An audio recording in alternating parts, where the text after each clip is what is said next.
बंदी छोड़ सतगुरु रामपाल जी परमेश्वर जी की जय हो। परमपिता परमात्मा सारी सृष्टि के रचनहार, कुल मालिक, असंख्य ब्रह्मांडों के स्वामी, जगत गुरु, तीनों लोकों में प्रवेश करके सबका भरण पोषण करने वाले राजाधिराज, आत्माधार, नाथों के नाथ, देवों के देव महादेव, सर्वेश्वर महेश्वर, मृत्युंजय, अजरो अमर, आदि अनादि सनातनी प्रभु, जगत पिता जगदीश्वर, श्री श्री 1008 की उपाधि के वास्तविक अधिकारी, अकाल मूरत शब्द स्वरूपी राम वासुदेव, सर्वगतम ब्रह्म, परम पूज्य, प्रथम पूज्य, परम संत, परम पुरुष, परम धनी, परम दयालु, सत्य कबीर, हक्का कबीर, अल्लाहु अकबर, बाखबर, अल्लाह ताला, जगत के तारणहार, जगत के मुक्तिदाता, जगत के जगन्नाथ, हारे के सहारे, हिंदुओं के राम, मुसलमानों के अल्लाह, सिखों के वाहिगुरु, ईसाइयों के मसीह, दया के सागर दया निधि, करुणा के सागर करुणा निधि, स्वयंभू परिभू, संकट मोचन, कष्ट हरण, मंगल करण, दुख भंजन, अविगत कबीर, निर्विकार निर्विषम परमात्मा, अलय अलेख सतगुरु, आदि अनादि सतगुरु, असली मर्यादा पुरुषोत्तम, असली राम, असली कृष्ण, असली घनश्याम, असली मुरारी, राजाओं के राजा, महाराजाओं के महाराजा, शहनशाहों के शहनशाह, सम्राटों के सम्राट, भगवानों के भगवान, अल्लाहों के अल्लाह, प्रभुओं के प्रभु, मसीहाओं के मसीह, सच्चे वाहि गुरु, बाबाओं के बाबा, पीरों के पीर, सेठों के सेठ, जगत सेठ, सावड़सा सेठ, सर्वगुण संपन्न, अनंत कोटि कलाओं के स्वामी, अनंत कोटि ब्रह्मांडों के नायक, योगियों में महायोगी, ध्यानियों में महाध्यानी, सिद्धों में परम सिद्ध, ज्ञानियों में तत्व ज्ञानी, ब्रह्म ज्ञानी, महाज्ञानी, परम ज्ञानी, सर्वश्रेष्ठ ज्ञानी, विज्ञानी, युवा कबीर, समृद्ध कबीर, असमवात, अमित ओजा, सच्चे रहनुमा, करीम अल्लाह, सुभान अल्लाह, दुनिया के अंतिम पैगंबर, 8 सितंबर 1951 से गांव धनाना, जिला सोनीपत, हरियाणा, भारतवर्ष की पावन भूमि पे प्रकट रियल कल की भगवान श्री नारायण साकार हरि, श्री बाबा साहेब नूर अनंत परमात्मा, संत श्रोमणी सतगुरु रामपाल जी परमेश्वर जी के चरण कमल में साध संगति से जुड़े हुए आप और हम सभी सत्सेवक भाई बहनों का अनंत कोटि दंडवत प्रणाम। सत्साई भाई और बहनों, दया परमपिता परमेश्वर जी की सारी सृष्टि के सर्जनहार, पालन करता, भरण पोषण करता, एकमात्र आदि अनादि परमेश्वर अल्लाहु कबीर, अल्लाहु अकबर, सतगुरु रामपाल जी परमेश्वर जी, जिनके विशेष आशीर्वाद से, शुभ आशीर्वाद से आप और हम सभी सत्सेवक भाई बहन साथ संगति से जुड़कर अपनी आत्मा के कल्याण हेतु मोक्ष मार्ग को ध्यान में रखते हुए, प्रत्येक मर्यादाओं में रहते हुए, ज्ञान को आधार बनाते हुए निरंतर दृढ़ता के साथ आगे की ओर बढ़ रहे हैं। भाई और बहनों, ये कलयुग की बिचली पीढ़ी है। एक नया भक्ति इतिहास लिखा जा रहा है, रचा जा रहा है। परमेश्वर स्वयं धरती पे प्रकट हैं, शरीर है, सतगुरु रूप में हैं। हम सब की वर्तमान में परीक्षा भी चल रही है और आने वाले समय में भाई और बहनों केवल ये भक्ति चलेगी, भक्ति से संबंधित बातें ही चलेंगी। आप जी देख रहे हैं धीरे धीरे कितना बदलाव ला रहे हैं परमात्मा सोशल मीडिया में। यूट्यूब ने तकरीबन करोड़ों की संख्या में चैनल डिलीट कर दिए हैं, जो फालतू के चैनल लोगों ने खोल खोल के छोड़ रखे हैं। करोड़ों की संख्या में यूट्यूब ने चैनलों को डिलीट कर दिया है और करने में लगा हुआ है। फेसबुक ने भी अभी तक जितने भी लोगों ने लाइव वीडियो चलाए हैं उन सभी वीडियो को फेसबुक 1 महीने का टाइम देके उनको डिलीट कर रहा है।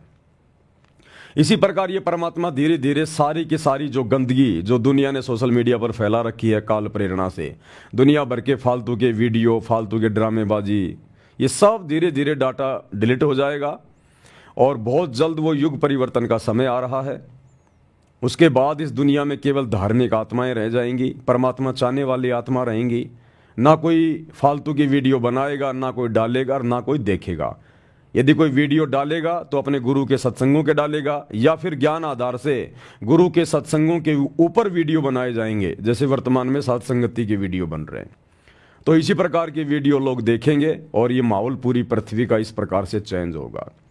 तो वर्तमान में ये जितने भी यूट्यूबर लोग, जितने भी राजनेता लोग, जितने भी लोग जो फालतू की वीडियो डाल रहे हैं अपनी रोजी रोटी के लिए, मान बढ़ाई के लिए, पब्लिसिटी के लिए, 2 पैसे कमाने के लिए, ये सारे वीडियो आने वाले समय में किसी के किसी काम के नहीं रहेंगे, किसी काम के नहीं है। जो दुनिया दिन रात वीडियो बनाने में लगी हुई है, डाल रही है, अश्लीलता भर रखी है पूरी, चाहे कोई कितने बड़े बड़े कोई बिजनेसमैन है, कोई कितना बड़ा उद्योगपति है, वीडियो बना बना के डाल रहे हैं, दुनिया को बिजनेस सिखा रहे हैं, पैसे कमाने की कला सिखा रहे हैं। राजनेता दिन रात राजनीति में सड़ रहे हैं।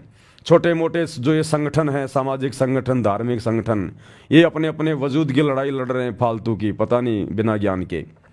तो आने वाले समय में इनके किसी के भी वीडियो बिल्कुल काम नहीं आएंगे और दुनिया ना इनको देखेगी और धीरे धीरे यूट्यूब इनको पीछे डाल देगी, ये डिलीट हो जाएंगे। इस भक्ति इतिहास में आने वाले समय में 1000 साल तक, जब तक ये विज्ञान चलेगी, तब तक केवल सतगुरु रामपाल जी के सत्संग चलेंगे सोशल मीडिया पर, और पीछे पीछे साध संगति की वीडियो चलेंगे। आज ये बातें भले आपको मजाक लगें, लेकिन आने वाले समय में सोशल मीडिया पर केवल सतगुरु रामपाल जी के सत्संग और इस सतगुरु के छोटे से सेवक इस कुत्ते पवन दास के माध्यम से गुरु महिमा के जो वीडियो बनाए जा रहे हैं, या अन्य भगत भाई बहन जो वीडियो बना रहे हैं, या आने वाले समय में जो बनाएंगे, केवल वही वीडियो चलेंगे भक्ति से संबंधित है। और केवल इसी भक्ति से संबंधित है, अन्य किसी भक्ति से संबंधित वीडियो कोई नहीं देखेगा। कोई मुसलमान धर्म का मुल्ला मौलवी बना रहा है, अन्य कोई फॉलोवर बना रहा है, कोई हिंदू धर्म वाले बना रहे हैं, जैन धर्म वाले बना रहे हैं, सिख धर्म वाले बना रहे हैं, अन्य कोई राधा स्वामी पंथ वाले, फला फला। ये आने वाले 4 से 5 साल में सबका ये किला ढह जाएगा। ये जितने भी बड़े बड़े पंथ और संत बन के बैठे हैं ना, ये सब मिट्टी में मिल जाएंगे। गुरुदेव के वचन परम सत्य हैं, अटल है। गुरुदेव ने अपने वचनों में कह रखा कि बच्चों, आने वाले समय में ये दुनिया भर के जितने भी धर्म हैं, ये सब मिलकर केवल मानव धर्म में सम्मिलित हो जाएंगे। जो सतगुरु रामपाल जी भगवान का धर्म है, मानव धर्म, एक ही धर्म है, दुनिया का एक ही रहेगा। पहले भी यही था। और ये जितने भी संत और महंत हैं, चाहे कितने बड़े बड़े आज उनके आश्रम हैं, उनके डेरे हैं, करोड़ों की संख्या में उनके फॉलोवर हैं, देश विदेश में उनकी ब्रांचें हैं, आने वाले समय में, और ज़्यादा समय नहीं बचा, मुट्ठी भर भी समय नहीं है, 4 से 5 साल तक का समय है। 2028 के बाद ये जितने भी दुनिया भर के संत पंथ और डेरे हैं, जो आज राजनेताओं के उपग्रह बने हुए हैं, अपने आश्रम चला रहे हैं, दुनिया में अपनी पब्लिसिटी किए हुए हैं, गुरुदेव ने कह दिया कि या तो ये संत जो है अपने इस मानव धर्म में आ जाएंगे, यानी सतगुरु रामपाल जी के चरणों में आ जाएंगे, और वो फालतू की संतगिरी छोड़कर, अपने कर्म फोड़ना छोड़कर सतगुरु रामपाल जी से दीक्षा लेकर भक्ति करेंगे। या फिर आने वाले समय में जब ये दुनिया जागेगी, लोगों को भक्ति और भगवान का पता चलेगा, तो इन नकली संतों को, इनको देश छोड़ छोड़ के कहीं बाहर विदेशों में अपना डेरा डालना पड़ेगा। ये हिंदुस्तान में रह नहीं पाएंगे, ये जड़ से समाप्त हो जाएंगे ये आने वाले 4 से 5 साल में। और 4 से 5 साल में 2028 के बाद कोई भी राजनीतिक पार्टी नहीं बचेगी, कोई भी राजनीतिक पार्टी। ये बीजेपी, ये कांग्रेस, ये जितने भी पार्टियां हैं, आम आदमी पार्टी, सपा, जो भी हैं, हजारों की संख्या में पार्टियां होंगी। आपको एक भी पार्टी का नामो निशान नहीं मिलेगा। इसलिए जो भाई बहन राजनीति में अपना भाग्य आजमाने की सोच रहे हैं, अपने बाप दादाओं की जमीन बेच के 2 नंबर के काम करके जो राजनीति में पैसा लगाने की सोच रहे हैं, भैया कोई काम धंधा देख लो छोटा मोटा, आपका और अपने परिवार का पेट पालने के लिए। ये आपकी बड़ी बड़ी राजनीतियां, बीजेपी कांग्रेस का भी नामो निशान जड़ से समाप्त। 2028 के बाद केवल एक ही पार्टी चलेगी, सतसाई पार्टी, सतगुरु रामपाल जी की पार्टी चलेगी, और कोई राजनीतिक पार्टी नहीं चलेगी। तो भैया छोटा मोटा कोई धंधा देख लो अपना। और ये जितने भी वकील भाई बंधु हैं, ये जज वगैरह हैं, ये भी अपना कोई काम धंधा देख लो भैया। 2028 के बाद कोई मुकदमा तुम्हारे हाथ में नहीं आने वाला है, कोई जजों की जरूरत नहीं पड़ेगी, कोई क्राइम कोई करेगा ही नहीं, अपराध कोई करेगा ही नहीं, सब डरेंगे भगवान से। तो वकील भाई भी अपना छोटा मोटा काम धंधा देख लो भैया। अब ये झूठ बोल के, 2 के 4 करके, झूठे सबूत पेश करके जो तुम दुनिया को ठग रहे हो, लूट रहे हो ना, ये धंधा तुम्हारा अब जाने वाला है याद से। तो भैया अपना नेक नीति ईमानदारी से कमाने का कोई जुगाड़ देख लो। आने वाले समय में केवल सतगुरु रामपाल जी परमेश्वर जी का ज्ञान, इनकी भक्ति और नेक नीति ईमानदारी से आदमी खाएगा, पिएगा, अपनी भक्ति करेगा और मोक्ष प्राप्त करेगा। ये दुनिया भर के फालतू के काम धंधे सब बंद हो जाएंगे। ये बड़ी बड़ी फैक्ट्रियां जो दिन रात इनमें लेबर काम कर रही है, दुनिया की भौतिक वस्तुओं की, दुनिया की भौतिक वस्तुओं की इच्छा पूर्ति के लिए, सब बंद हो जाएंगी। केवल लिमिटेड कंपनियां रहेंगी, लिमिटेड यानी बहुत ही थोड़ी संख्या में। गांव गांव में लघु उद्योग शुरू हो जाएंगे, कुटीर उद्योग शुरू हो जाएंगे, छोटे छोटे काम धंधे वापस शुरू हो जाएंगे। जैसे पहले गांव में कुम्हार मटके बनाया करता था, इसी प्रकार से वापस वो मटकों का समय आएगा। लोहार काम किया करता था। इसी प्रकार से वही समय आएगा वापस, साग सब्जियां उगाना, छोटा मोटा अपना धंधा करना। किसी की ये रुचि नहीं रहेगी मैं पढ़ा लिखा के मेरे बेटे को इंजीनियर बनाऊं, जज बनाऊं, डॉक्टर बनाऊं, कोई कुछ नहीं। सबकी इच्छा समाप्त हो जाएगी। सबको हकीकत का पता चल जाएगा कि भैया परमात्मा धरती पे आया हुआ, भक्ति करने के लिए मनुष्य जन्म मिला है। ये बन बन के डॉक्टर, जज, वकील अपने कर्म फोड़ेंगे, दुनिया के कर्म फोड़ेंगे, कोई फायदा नहीं है। बच्चों को 8वीं 10वीं पढ़ाओ, गुरुजी का तीनों समय की आरती कर लें, सत्संग सुन लें, छोटा मोटा अपना लिखा पढ़ी कर लें। इससे ज़्यादा ना अपने बच्चों को कोई पढ़ाएगा और ना कोई पढ़ेगा, और ना नौकरी के लिए कोई पढ़ेगा, ना अपने बच्चों को पढ़ाएगा आने वाले समय में, जब सबको हकीकत का पता चलेगा, भक्ति का पता चलेगा। तो छोटे छोटे काम धंधे, वही अपनी खेती बाड़ी, वही अपना पशुधन वापस शुरू हो जाएगा। और बहुत सीमित, बिल्कुल आज जिस व्यक्ति का महीने का खर्चा 20,000 का है, 2028 के बाद में 2,000 रुपये में पूरा परिवार आराम से रहा करेगा। कोई भागदौड़ नहीं होगी, बैल और गधे की तरह कमाने की जरूरत नहीं होगी। ज़्यादा समय जो आज धन इकट्ठा करने में, 2 पैसे कमाने में, दुनिया में दिखावा करने में, बड़ा मकान बनाने में, बड़ी गाड़ी लाने में, बड़ा बिजनेस सेट करने में, बच्चे को विदेश भेजने में, जो दुनिया बैल और गधे की तरह कमा रही है, अपने कर्म फोड़ रही है, आने वाले समय में ये सब झंझट समाप्त हो जाएंगे। सब बैठ के भक्ति करेंगे भगवान की। विदेशों के लोग भी हिंदुस्तान में आके सेट हो जाएंगे। हिंदुस्तान में आके, जैसे हजारों साल पहले विदेश के लोग नालंदा विश्वविद्यालय में आके अपनी पढ़ाई किया करते थे, इसी प्रकार अब विदेश के लोग भारत में आके सेट हो जाएंगे, अपनी भक्ति करेंगे और मोक्ष करवाएंगे अब वो। और भारत विश्व गुरु बनेगा, विश्व गुरु। ये सतगुरु रामपाल जी परमेश्वर बनाएंगे विश्व गुरु, और किसी की औकात नहीं है विश्व गुरु बनाने की। इन राजनेताओं ने तो बना दिया विश्व गुरु, देश को गृह युद्ध के मुहाने पे लाके छोड़ दिया। इन बड़े बड़े नेताओं ने तो बना दिया जो है मतलब विश्व गुरु। आज पूरी दुनिया बारूद के ढेर पे बैठी है, कब ये बम फट जाए कोई भरोसा नहीं है। इस विज्ञान ने तो केवल विनाश का सामान तैयार किया, विनाश का। दुनिया को ये विज्ञान, ये पतन की ओर लेके गई है। अब इस विज्ञान का भी सदुपयोग होगा। ये वैज्ञानिक उपकरण, ये TV, internet, mobile, radio, satellite, हवाई जहाज, ये परमात्मा ने भक्ति के लिए बनवाई थी, भक्ति में सहयोग के लिए। काल ने फिलहाल इसका दुरुपयोग कर लिया। अब ये सब समाप्त कर दी जाएगी एक बार। जितनी आवश्यक होगी उतनी विज्ञान रखी जाएगी, फालतू की नहीं रखी जाएगी। और ये गाड़ी घोड़े वगैरह, ये एरोप्लेन, ये सब परमात्मा के सत्संगों में आने जाने के लिए काम आएंगे। मोबाइल, इसमें परमात्मा के सत्संग सुनेंगे, भगत भाई बहनों से बात करेंगे, भगवान की चर्चा करेंगे, सत्संगों की जानकारी देंगे, एक दूसरे की शंका समाधान होगी। और ये टीवी वगैरह केवल गुरुदेव के सत्संग चलेंगे आने वाले समय में, बाकी सब बंद। ये नकली साधु संत महात्मा सबके प्रवचन बंद, स्टॉप, कोई सुनेगा ही नहीं। ऐसे लगेगा जैसे कोई गधा रंभा रहा है, कोई गधा। आज जिनके प्रवचन लोग बड़े ध्यान से सुन रहे हैं ना, जब सतगुरु रामपाल जी के प्रवचनों पर ध्यान देंगे, उसके बाद में नकली संतों के प्रवचन लोग सुनना बंद कर देंगे। ये जितने भी टीवी चैनल हैं जो आज सारा दिन राजनेताओं को अपने स्टूडियो में बैठा के मुर्गे की तरह उनकी डिबेट करवाते हैं, उनको लड़ाते हैं, उनको आपस में कोई किसी के मतलब की बातें नहीं, कुछ नहीं, आपस में लड़ना झगड़ना, तू मेरी मेरी वो करना, ये सब बंद हो जाएगा। इन टीवी चैनलों पर भी केवल परमात्मा की ज्ञान चर्चा हुआ करेगी लोगों को समझाने के लिए। और ये टीवी चैनल वाले, जहां सतगुरु रामपाल जी भगवान रहेंगे, उस आश्रम के बाहर में ये टीवी चैनल वाले अपनी गाड़ियां ले लेके खड़ा रहा करेंगे। गुरुजी हमें भी आपका सत्संग दे दो, गुरुजी हमें भी आपका सत्संग दे दो। अरे ठीक है, इसको पवन दास की वीडियो दे दो, वो मुसलमान नहीं समझे ज्ञान कुरान वाले। चल बेटा चला इसको, 1 महीने चला इसको। हाँ तू, अरे तेरे को वो जीने गिरा के दे दो, इसको जीने गिरा के दे दो, चला। ये होगा आने वाले समय में इस प्रकार से। अभी दुनिया को कुछ नहीं पता, क्योंकि आध्यात्मिक जीवन में क्या परिवर्तन होगा ये राजनेता नहीं जानते, राजनेता नहीं बता सकते। आने वाले समय में इस दुनिया में क्या होगा ये राजनेता नहीं जानते, राजनेता नहीं बता सकते, नकली साधु संत नहीं बता सकते। ये केवल सच्चे परमात्मा को पता है, या सच्चे परमात्मा के जो सच्चे भगत होते हैं उनको ज्ञान आधार से परमात्मा प्रेरणा करता है, फिर वो भगत ये बातें बताते हैं। बाकी पूरी दुनिया तो काल की गोद में सो रही है, उनको पता ही नहीं एक सेकंड बाद में क्या हो जाएगा, तो ये नहीं बता सकते। इसीलिए तो काल सबकी आंखें बंद रखता है, इसीलिए तो काल ने सबकी आंखें बंद कर रखी है। कुछ नहीं होगा, ऐसे खाएंगे पिएंगे मौज करेंगे, दुनिया ऐसे चलती आई ऐसे चलती रहेगी। अब दाने दाने के लिए रहोगे, दाने दाने के लिए।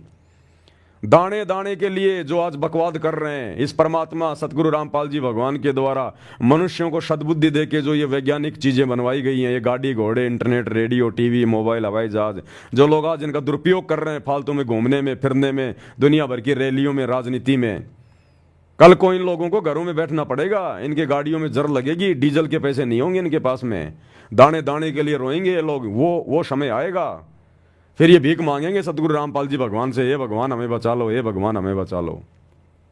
फिर ये गाड़ी घोड़े, फिर ये प्रॉपर्टी के कामों में कोई यूज नहीं लेगा। चलो जी आपको मैं मेरा प्लॉट दिखा के लाता हूँ, ये करता हूँ, अजी वहाँ पर बहुत अच्छी सोसाइटी है, लोग ये कहेंगे चलो जी आज वहाँ सत्संग है, बहुत अच्छी ज्ञान चर्चा होगी, वहाँ चलेंगे आज। तो इन वैज्ञानिक उपकरणों का अब सदुपयोग होगा, ये परमात्मा सतगुरु रामपाल जी भगवान करवाएगा। तो भैया दुनिया वाले समझे ना समझे, दुनिया तो अपनी कमर तोड़वा के समझती है हमेशा, लेकिन जो भगत भाई बहन है वो दृढ़ हो जाएं और अपने गुरुदेव भगवान की भक्ति में दृढ़ हो जाएं और मर्यादाओं के लिए दृढ़ हो जाएं। ये आने वाले समय युग परिवर्तन का समय है, और जब जब युग परिवर्तन होता है, जब दो युगों की टक्कर होती है तो भयंकर महाविनाश होती है, भयंकर महाविनाश। और ये महाविनाश के मुहाने पे पूरी दुनिया खड़ी है। 2025 चल रही है, धीरे धीरे परिस्थितियां आपके सामने उत्पन्न हो रही है, किस प्रकार से भारत देश में गृह युद्ध की स्थिति बन रही है। और नास्ट्रेडमस ने भविष्यवाणी कर रखी है मेरे भाई, भारत देश के 16 से ज्यादा राज्यों में राष्ट्रपति शासन लागू हो जाएगा 2028 से पहले पहले। तो सोचो, भारत तो सबसे ज्यादा शांति प्रिय देश है, जब भारत की स्थिति ये होने वाली है तो बाकी देशों का क्या होगा, विदेशों का क्या होगा। भविष्य मालिका के अनुसार इस युग परिवर्तन के बाद में पूरे विश्व की पॉपुलेशन केवल 64 करोड़ रह जाएगी, 64 करोड़। जहां आज पूरे विश्व की जनसंख्या 8 अरब है, 800 करोड़, केवल 64 करोड़ पूरी दुनिया की आबादी रहेगी। उसमें आधी आबादी 34-35 करोड़ केवल भारत की रहेगी। और भाइयों और बहनों, ये होगा, इसमें कोई संशय नहीं है, क्योंकि भगवान जोर जबरदस्ती करेगा नहीं। कबीर परमेश्वर का काल के साथ एग्रीमेंट है, जबरदस्ती भगवान किसी को भक्ति पे लगाएगा नहीं, और अपने आप ये दुनिया भक्ति पे लग नहीं रही। भगवान ने भी अंत में हार मान के कि ठीक है भैया 20 साल तक मैंने खूब ज्ञान दे लिया, जिसने समझना होगा समझने लेगा, अब मैं जाता हूं, आराम से आराम करूंगा। परमात्मा जाके हिसार जेल में बैठ गए कि अब काल इनकी कमर तोड़ेगा, तब इनको भगवान की याद आएगी।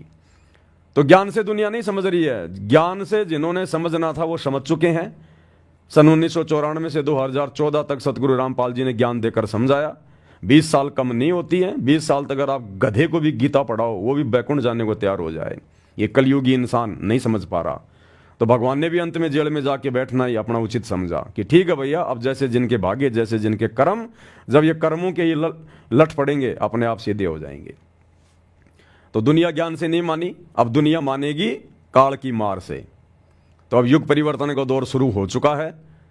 बहुत सारे भविष्य वक्ता बता रहे हैं, ज्योतिष वगैरह बता रहे हैं, ये 29 मार्च के बाद में क्या 9-10 घरों की क्या युक्ति फुक्ति बन रही है, ये जाने, हम तो जानते नहीं।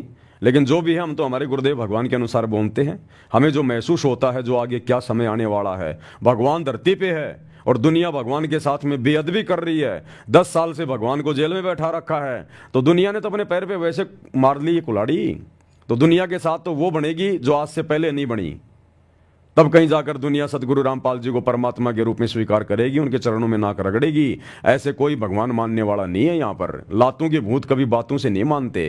तो अब इस दुनिया को लात पड़ेगी काल की, शैतान की, तब मानेगी ये दुनिया। तो सौभाग्य है आप और हम सभी आत्माओं का, जो समय रहते गुरुदेव भगवान ने हमारी बुद्धि ऑन कर दी, और हमारे कोई पिछले कोई संस्कार, कोई भक्ति के ऐसे संस्कार, जिससे हमें ये सारी बातें समझ में आ गई, और हमने समस्त बुराइयों से, विषय विकारों से मुंह मोड़ लिया और गुरुदेव भगवान के सत भक्ति को अपना लिया। यही सत भक्ति आने वाले युग परिवर्तन के समय में एकमात्र भक्तों के बचाव का कारण बनेगी। तो आप और हमारा परम सौभाग्य, हम इसी प्रकार मर्यादा में रह के गुरुदेव भगवान की भक्ति में लगे रहें, और सौ शुक्रिया अदा अपने गुरुदेव भगवान का हम करते रहें कि परमेश्वर आपने हमें अपनी पनाह में लिया, अपनी शरण में लिया, अपने चरणों में लिया। ये परमेश्वर इसी प्रकार हमारे ऊपर रजा बना के रखिए और हमें निरंतर भक्ति मार्ग पर आगे की ओर बढ़ाइएगा। तो भाई और बहनों, विशेष संदेश जो विशेष आत्माओं के लिए हिसार जेल से गुरुदेव भगवान भेज रहे हैं, उन विशेष संदेशों के ऊपर चर्चा चल रही है। इसी कड़ी में आज विशेष संदेश नंबर 13 का पार्ट नंबर 3 है। आज गुरुदेव भगवान में क्या कुछ बता रहे हैं, सतलोक के विषय में परमात्मा बता रहे हैं। मन तू चल रहे सुख के सागर, जहाँ शब्द सिंधु रत्नागर, यानी उस सतलोक में, अमरलोक में, सचखंड में कितना सुख है वहाँ पर, कितने ठाट बाट हैं, कितने विलास हैं वहाँ पर। यहाँ पर केवल सुख का नाम नाम है, किस ब्रह्मांड में सुख नाम की चीज नहीं है। तन दर सुखिया कोई न देखा, जो देखा सो दुखिया हो। उदय अस्त की बात करे, मैंने सबका किया विवेका हो। और गुरुदेव ने कह दिया भैया ये ब्रह्मा विष्णु महेश भी दुखी हैं, यहाँ का राजा भी दुखी, महाराजा भी दुखी, फिर आम प्राणी यहाँ कैसे सुखी रह सकता है? सुख यहाँ है ही नहीं। आदमी आगे से आगे भटकता रहता है। आज कोई पैदल चल रहा है, दूसरा साइकिल पर चल रहा है, उसको देखकर सोचता है साइकिल आ जाए तो मेरा काम बहुत आसान हो जाए, मुझे काम पर मजदूरी में आने जाने में आसानी होगी। उसकी इच्छा बन जाती है कि साइकिल आ गई तो सुख हो जाएगा। जैसे तैसे करके वो साइकिल ले आया, फिर सोचता है यार मोटरसाइकिल हो जाए तो बहुत अच्छा हो जाए, साइकिल में थोड़ा टाइम भी लगता है, पसीने भी आते हैं, मेहनत भी करनी पड़ती है। जैसे तैसे मोटरसाइकिल भी आ गई, कुछ दिनों बाद सोचेगा 4 व्हीलर छोटी मोटी गाड़ी आ जाती तो वो अच्छा होता। मोटरसाइकिल में तो गर्मी सर्दी बरसात में कोई बचाव नहीं हो पाता, पुलिये के नीचे खड़ा होना पड़ता है जब बारिश आती है, तब गर्मी में गर्मी लगती है। इंसान की इच्छाओं का अंत नहीं है। फिर वो गाड़ी भी आ गई। अब गाड़ी आने के बाद में सोचेगा हो गाड़ी तो आ गई, बहुत अच्छा हुआ, अब छोटा मोटा कोई सरपंची को चुनाव लड़ूं नहीं तो फिर गाड़ी क्या काम की, घर पे खड़ी रहती है। वो सरपंची का चुनाव भी लड़ लेता है।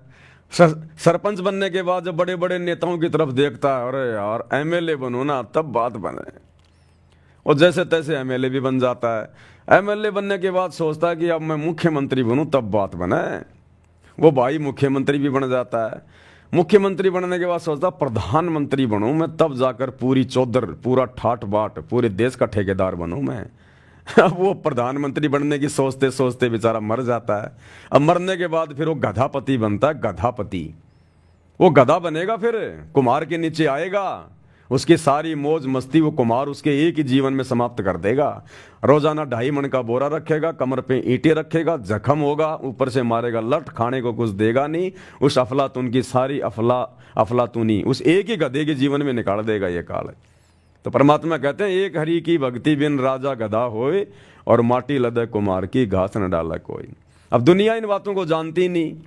दुनिया सोचती है पागल आदमी है, क्या बोल रहे हैं, कौन सी दुनिया से आए हुए हैं, क्योंकि दुनिया अध्यात्म से अपरिचित है। और आप और हमें परमात्मा ने, आप और हमारे को गुरुदेव भगवान ने, परमात्मा ने वो अध्यात्म की खीर छिक छिक के खिला दी परमात्मा ने। तो आप और हमें डकार आ रही है अब। तो भैया जो गुड़ खाएगा मीठे को वही तो अनुभव करेगा। तो ये दुनिया ने अभी अध्यात्म वाला गुड़ खाया नहीं है, ये दुनिया केवल तमाकू चाट रही है, तमाकू। अब तमाकू में कोई स्वाद भी नहीं होता और नशे में पड़ी हुई है। तो भैया अब परमात्मा धीरे धीरे धीरे धीरे इस दुनिया पे भी दया करेगा, अगर कोई दया करवाना चाहेगा तो, नहीं तो भैया कमर टूटेगी भयंकर तरीके से। आप युग परिवर्तन के दौर से गुजर रहे हैं, कोई सामान्य समय नहीं है ये। भगवान धरती पे आया हुआ है, परमात्मा धरती पे। भयंकर जनहानि होगी, तबाही मचेगी, कहीं सुनामी आ रही है, कहीं बाढ़ आ रहा है, कहीं भूकंप आ रहा है, कहीं अतिवृष्टि, कहीं अनावृष्टि, कहीं ओलावृष्टि, कहीं सूखा पड़ रहा, कहीं अकाल पड़ रहा, कहीं फलाना वायरस आ गया, कहीं महामारी आ गई, चलते चलते लोग मर रहे हैं। अभी देखना आने वाले समय में कहीं युद्ध हो गया, कहीं गृह युद्ध हो गया, कहीं मिलिट्री आ गई, कहीं क्या हो गया, कहीं गोले गिर रहे हैं, कहीं बम गिर रहे हैं। ये हर प्रकार से आपत्ति आएगी इस समय, क्योंकि ये कलयुग की बिचली पीढ़ी है। इंसान हर प्रकार से भक्तिहीन हो चुका है, बैटरी डिस्चार्ज हो चुकी है। और जब बैटरी डिस्चार्ज हो जाएगी उसके बाद केवल पाप कर्म बचते हैं, पाप कर्म, और पाप कर्मों के कारण हर प्रकार से आपत्तियां आएंगी। तो ये दुनिया तो पता नहीं आपत्तियों को सहन कर पाएगी नहीं कर पाएगी। और जिसने सहन कर लिया फिर दोबारा से भक्ति धन जोड़ने में बहुत टाइम लगेगा। आज आप और हम भगत भाई बहन, कोई 10 साल से जुड़ा है, कोई 8 साल से जुड़ा है, फिर भी धीरे धीरे हम लोग आपत्तियों से निकल रहे हैं। तो सोचो इस दुनिया को कितना टाइम लगेगा। अगर आपत्तियां किसी ने अगर झेल भी ली, अगर कोई बच भी गया और गुरु की शरण में आ गया, तो सोचो फिर भी उसको 8-10 साल लगेंगे कम से कम एक नॉर्मल स्थिति में आने में। और उस समय आप और हम भाई बहन इस प्रकार से होंगे जैसे आज आम व्यक्तियों के बीच में ये राजा महाराजा, मंत्री संतरी, मुख्यमंत्री, एमएलए, प्रधानमंत्री हैं। ऐसे ही दुनिया वालों के बीच में जो वर्तमान में भक्ति कर रहे हैं, सतगुरु रामपाल जी के भगत, इन भगतों की स्थिति आने वाले समय में इन दुनिया वालों के सामने ऐसी हो जाएगी। ये बड़े बड़े तुम्हारे बॉलीवुड के अभिनेता, ये क्रिकेटर, बड़े बड़े उद्योगपति, अगर ये बच गए तो वैसे इनके बचने की आसार नहीं है। ये जितने भी बड़े बड़े चेहरे जो आज दिखाई दे रहे हैं ना, जिन्होंने दुनिया की ऐसी तैसी कर दी, दुनिया को जिन्होंने बिगाड़ के रख दिया, अश्लीलता के रंग में रंग दिया जिन्होंने, इनके तो बहुत ज्यादा माड़े भाग हैं। इनका बचना तो बहुत ज्यादा मुश्किल है, क्योंकि ये बच भी गए तो भक्ति नहीं कर पाएंगे, इनके अंदर से वो मान बढ़ाई की बू नहीं निकलेगी। तो ये तो जाएंगे इस महाविनाश के जो है इसमें मतलब दौर में। तो आने वाले समय में फिर ये बाकी दुनिया क्या करेगी, अध्यात्म का किसी को पता नहीं। फिर ये आप और हमारे जैसे भगत भाई बहनों के सामने बैठेगी, भगत जी सत्साई, भगत जी शंका का समाधान कर दो, भगत जी ये छोटी सी समस्या आ गई, भगत जी क्या करें बताओ, मालिक के ज्ञान आधार से मर्यादा ना टूट जाए। जो आज अपने आप के अंदर बड़े बड़े राजा महाराजा बन के बैठे हैं ना, दुनिया के लोग जिनके दर्शन करने के लिए उनके घरों के आगे लाइन बना के जो खड़े रहते हैं, वो लोग कल को फोन किया करेंगे आप और हमें, भगत जी सत्साई, भगत जी थोड़ी सी मजबूरी आ गई, एक छोटी सी शंका समाधान कर दो। तो कहने का मतलब भाई और बहनों, ये दुनिया की चक्काचौंध को देख के हमने विचलित नहीं होना है।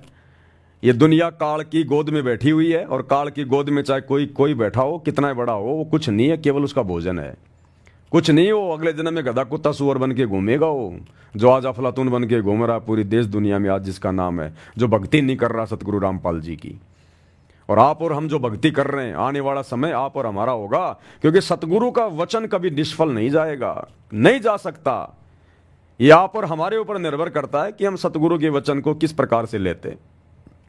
गुरु ने अपने सत्संग में कह दिया है कि बच्चों, इस भक्ति पे तुम लगे रहना, चाहे सुखी रहो चाहे दुखी रहो, चाहे छोटी मोटी कोई समस्या आड़ास अड़ी रहे, तुम विश्वास मत तोड़ना, इस भक्ति में सतगुरु के चरणों में पड़े रहना, लगे रहना।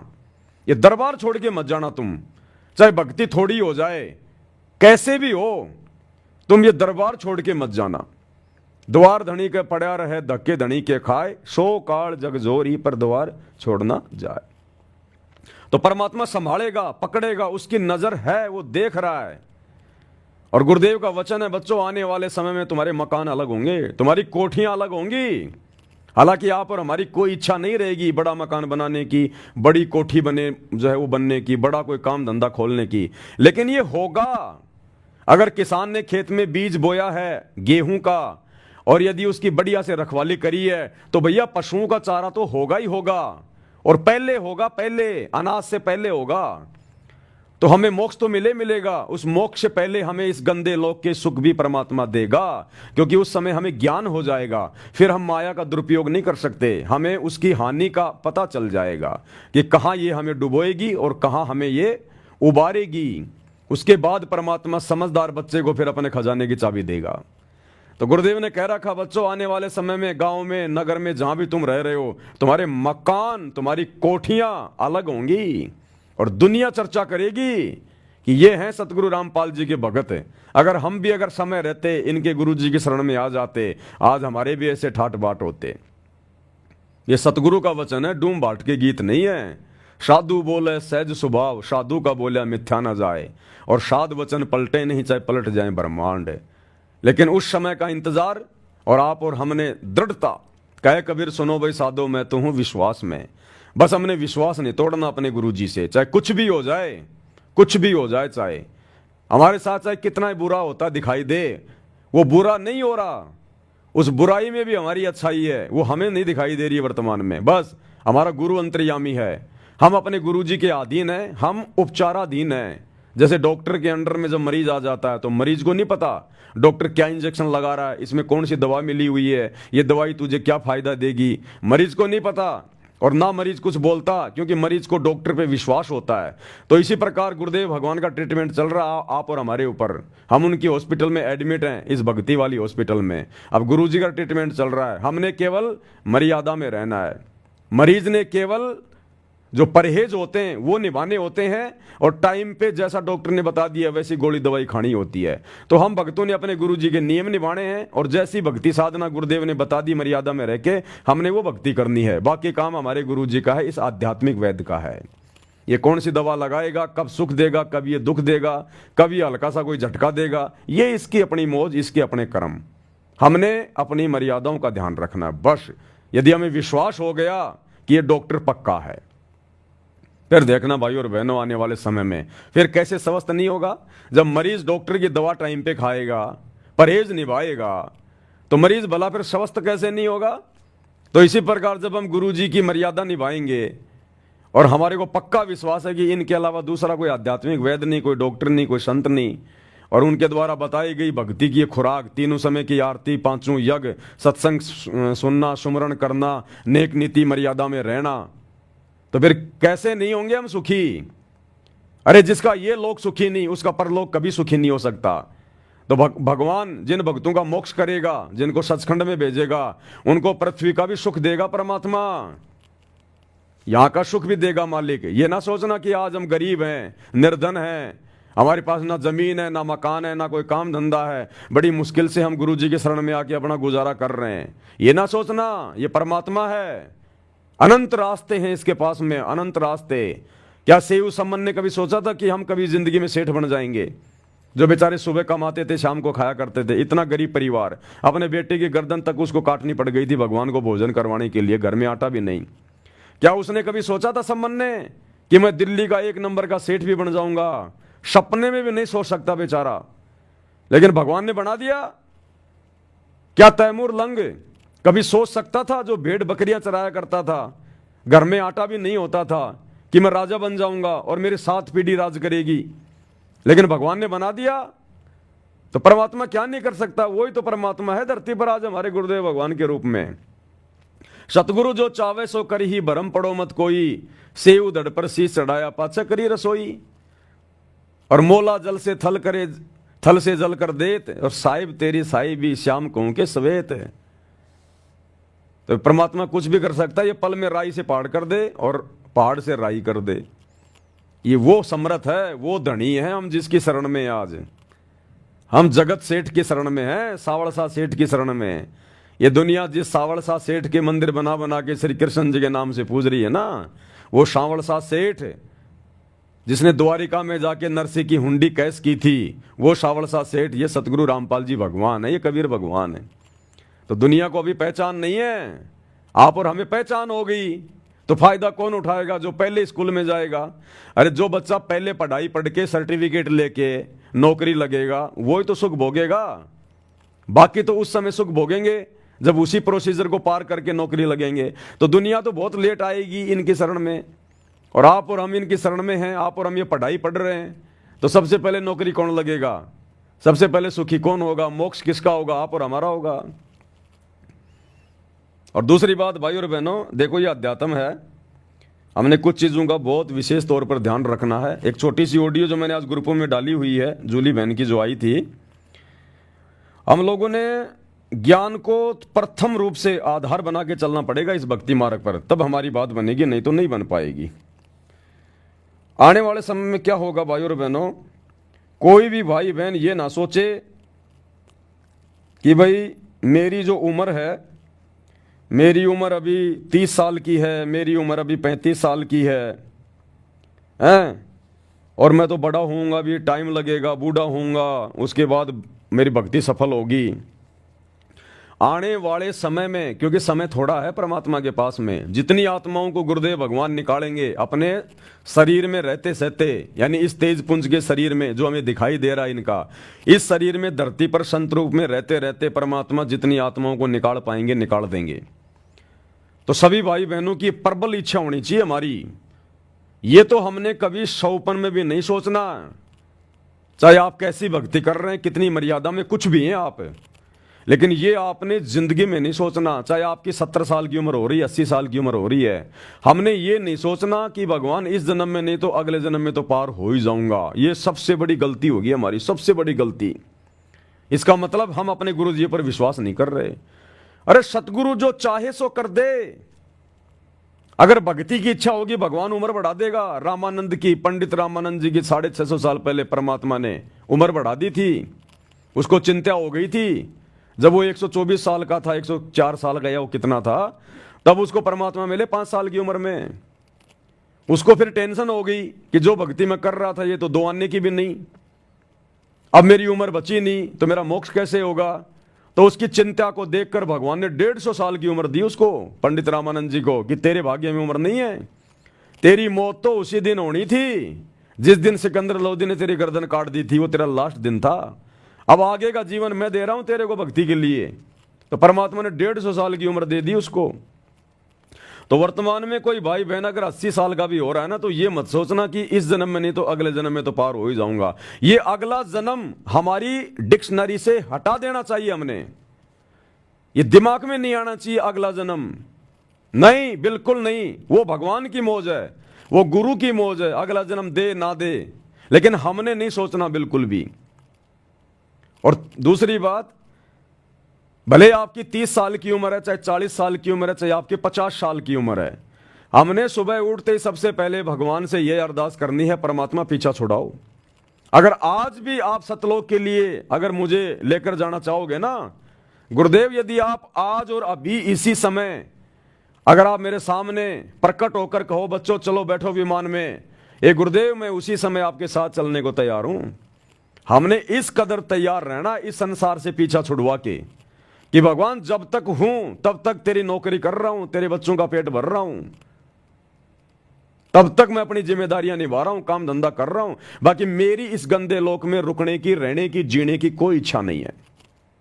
हमने इस कदर अब तैयार हो जाना चाहिए इस गंदे लोक के दुखों को देख के, भगवान के मिशन को समझ के। रोज हमने ये सोचना है कि बस आज मेरा अंतिम दिन, आज मेरा अंतिम दिन। ये प्लानिंग मत बनाओ, भक्तों के मन में ये प्लानिंग नहीं होनी चाहिए कि 2 साल बाद एक मकान बनाऊंगा। ये प्लानिंग नहीं होनी चाहिए भगत के मन में। क्या पता भगवान आपको 1 महीने के बाद सतलोक ले जाने की सोच रहा है और तुम उधर 2 साल बाद में मकान बनाने की सोच रहे हो। तो भैया काल के साथ एग्रीमेंट है, भगवान जबरदस्ती नहीं करेगा। भगवान 1 महीने की आपकी टिकट को कैंसिल कर देगा कि देखते हैं भैया अभी तो हमारा भगत ही 2 साल की सोच रहा है, अभी तो हमारा भगत ही ये सोच रहा है कि 2 साल बाद जाऊंगा। तो जब तक ये तैयार नहीं होगा मैं कैसे लेके जाऊंगा। क्या कहते हैं गुरुदेव बार बार कि बच्चों तुम अपनी इच्छा से आए थे, अपनी इच्छा से जाओगे, मैं जबरदस्ती नहीं करूंगा। ना मैंने सतलोक में जबरदस्ती करी कि तुम काल के साथ जाओ, तुम्हारी इच्छा बनी तो तुम इसके साथ आ गए, मैंने भेज दिया। अब ना मैं यहां जबरदस्ती करूंगा कि चलो सतलोक, चलो सतलोक, ना तुम्हारा हाथ पकड़ के ले जाऊंगा। जब तुम खुद अपनी इच्छा से सतलोक जाने के लिए तैयार होगे उस दिन लेके जाऊंगा। तो ये आप और हमारी इच्छा पे निर्भर है भाई और बहनों। इतना ज्ञान देने के बाद में आप और हमारी इच्छा के ऊपर है ये। तो हमने ये मन में प्लानिंग नहीं करनी यदि हम भगत हैं तो, और अगर हमें ज्ञान समझ में आ गया और मोक्ष चाहते हैं तो, कि 2 साल बाद में वहां पर जो मेरा प्लाट खाली पड़ा है ना उसमें एक मकान बनाऊंगा। तो गई तेरी 2 साल तो हो गई तेरी बर्बाद। क्या पता तेरा गुरु तेरे को 2 महीने बाद सतलोक ले जाने की सोच रहा था और नालायक तूने अपने पैर पे मार ली वो कुलाड़ी कि 2 साल बाद तो मैं प्लाट बनाऊंगा। वो प्लाट बनने के बाद फिर सोचेगा 2 साल तो इसमें रहूंगा आराम से, हैं? फिर आने वाले 2 साल में हो जाएगा तेरे पोता, फिर सोचेगा 6-7 साल तो पोता खिलाऊंगा भी, तो यही रह जाएगा फिर। तो भगत ने प्लानिंग नहीं करनी, 2 टाइम की रोटी परमात्मा दे रहा है, बस उसी में संतुष्ट रहना हमें। आपने प्लानिंग नहीं करनी कि मेरे खेत के पास में से रिंग रोड निकल गई, अरे हाईवे बन गया, जमीनों के भाव बढ़ गए, वहां मैं 2 साल बाद में एक ढाबा खोलूंगा, गाड़ियां रुकेंगी, लोग खाना खाएंगे, घर में पैसे आएंगे, गया काम से। प्लानिंग नहीं करनी, किसी चीज की प्लानिंग नहीं करनी हमने। अगर हमने प्लानिंग करनी है तो सतलोक जाने की करनी है कि कब गुरुजी आएंगे, कब गुरुजी आएंगे, मेरे अंदर क्या कमी रह गई जो परमात्मा अभी तक लेने नहीं आ रहे, क्या कमी रह गई मुझे। अपनी कमियों को देखो, अपनी कमजोरियों को देखो, अपनी भक्ति को बढ़ाओ, गुरुजी को प्रसन्न करने के तौर तरीके अपनाओ सतलोक जाने के लिए। और प्रतिदिन हमने ये सोचना कि मैं त्रिकुटी पे खड़ा हूं, त्रिकुटी पे। यदि किसी भाई बहन को यह पता चल जाए कि मैं त्रिकुटी पे खड़ा हूं और आज मेरी फाइनल परीक्षा है और काल हर प्रकार से किसी सुंदर औरत को भेज के, किसी सुंदर युवा जो पुरुष को भेज के, या कोई धन दौलत का लालच देके, या ब्रह्मा विष्णु महेश बनाने का, उनके लोक में कोई देव का कोई पद देने का लालच मुझे दिया जाएगा आज। क्योंकि गुरुजी सत्संग में बताया करते थे कि बच्चों तुम्हारा जो असली खेल है ना वो त्रिकुटी पे शुरू होगा।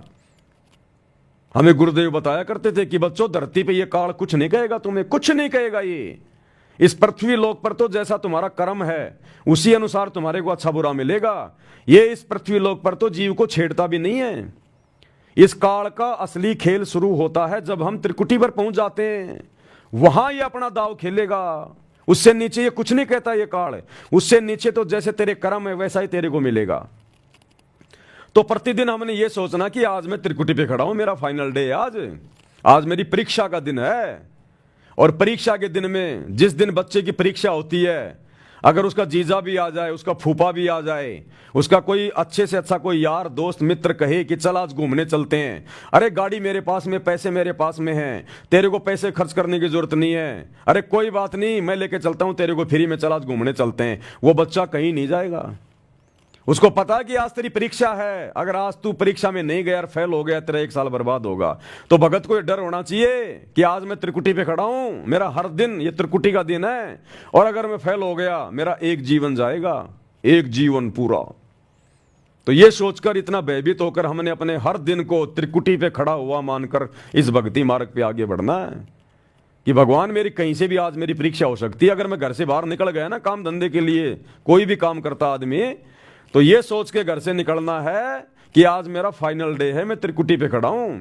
और काल किसी न किसी प्रकार से, चाहे किसी से मेरा लड़ाई झगड़ा करवाएगा, मनमुटाव करवाएगा, कोई लड़की आएगी बोलेगी मेरे से फ्रेंडशिप करोगे क्या, मेरे से चैटिंग करोगे क्या, मेरे से शादी करोगे क्या, पता नहीं क्या क्या ड्रामेबाजी, कुछ भी हो सकता है। ये नित्य नियम हमारे को इसीलिए तो पढ़ाया जाता है रोजाना घर से बाहर निकलने से पहले, कि तुम्हारे साथ में कोई लड़ने झगड़ने को भी तैयार होगा काल प्रेरणा से। कोई अच्छी मंदी बात भी तुम्हें कहेगा, कोई लड़की भी टकराएगी, कोई लड़का भी टकराएगा, कोई लोभ लालच की बातें भी होंगी, रिश्वत की बातें भी होंगी, 2 के 4 कमाने की बातें होंगी। तो तुम लोगों ने किस प्रकार से अपने जीवन को टैकल करना है, अपने पूरे दिन को तुमने सुचारू रखना है। तो गुरुजी सुबह सुबह हमारे को नित्य नियम पढ़ा के, इसीलिए तो हमारे को घर से बाहर भेजते हैं कि बच्चों तुम नित्य नियम को ध्यान में रखना, इसमें तुम्हारे को आदेश दे दिए गए तुमने क्या करना है। तो इस प्रकार भाई और बहनों, हमारा हर दिन ये होना चाहिए कि मैं त्रिकुटी पे खड़ा हूं, तब हम भक्ति पे सफल हो सकते हैं, नहीं तो नहीं होंगे हम यहां पर। हम 5 साल आगे की हम लोग ये प्लानिंग करके बैठे हुए हैं, 5 साल आगे की हम प्लानिंग करके बैठे हैं, तो भगवान कैसे ले जाएगा हमें? हमारी इच्छा ही नहीं, अभी तो हमारी यहीं पे वो प्लानिंग की इच्छा है। तो भगत ने कोई प्लानिंग, कोई विचार ऐसा करना ही नहीं चाहिए हमारे को इस काललोक में। प्लानिंग भी करो तो भक्ति की करो कि भक्ति मेरी ज्यादा से ज्यादा कैसे बढ़े, मैं क्या करूं, मेरे गुरुजी कैसे मेरे से प्रसन्न हो। केवल इस बात की प्लानिंग, सतलोक जाने की प्लानिंग, तब जाकर हमारा मामला सुलझेगा, नहीं तो नहीं सुलझेगा भाई और बहनों, बिल्कुल नहीं सुलझेगा। जिस समय हम सतलोक से यहां आने के लिए तैयार हुए थे, कितने उमंग में थे, और उस समय हमारा भगवान, हमारा गुरु कबीर भगवान हमें कह रहा है बच्चों रहने दो, दुखी हो जाओगे, बच्चों दुखी हो जाओगे, रहने दो, तुम्हें किस बात की कमी है। हम डांटे नहीं, डट रहे थे। हमारा बाकी का जो परिवार था, हमारे माता पिता, भाई बंधु, हमारी पत्नी, वो भी हमारे को रोक रही थी कि मत जाओ मत जाओ, लेकिन हमने किसी की नहीं सुनी हमने, और हम काल के साथ में आ गए। इस कदर हमने तैयार होना पड़ेगा, यहां हम किसी की नहीं सुनेंगे अब, किसी की भी, चाहे कोई कितना बड़ा हमारे को कोई पद दे, चाहे कोई कितना बड़ा हमारे को धन दे। और ये आएंगे, हमारे सामने परिस्थितियां पैदा होंगी, ये आप देख लेना। अभी तक हमारा भक्ति धन इतना नहीं बढ़ा, लेकिन जब भक्ति धन बढ़ेगा तो फिर चोरों की नजर पड़ेगी, इस काल की नजर पड़ेगी। फिर कंगाल के घर में कोई चोरी नहीं करता। आपने चाय की थड़ी में चोरी होते नहीं सुना होगा कभी। हाँ, बैंकों में लूट पड़ गई, बैंक में लूटमार हो गई, आपने खूब सुना होगा। क्योंकि चाय की दुकान में क्या मिलेगा, पाव भर चाय मिलेगी, 1 किलो चीनी मिलेगी, अदरक की 2-4 वो गठियां मिल जाएंगी, तो उसको कोई नहीं छेड़ता। जहां धन होता है वहां पे लूट होती है। तो अब आप और हमारा भक्ति धन बढ़ेगा आने वाले समय में, जितना हम मर्यादाओं में रहेंगे। उसके बाद इस काल चोर की नजर पड़ेगी कि ये आत्मा सतलोक जाने के लिए तैयार हो रही है, भाई इसके पास भक्ति धन जमा हो रहा है। फिर आएंगे आपके सामने सारे ऑफर।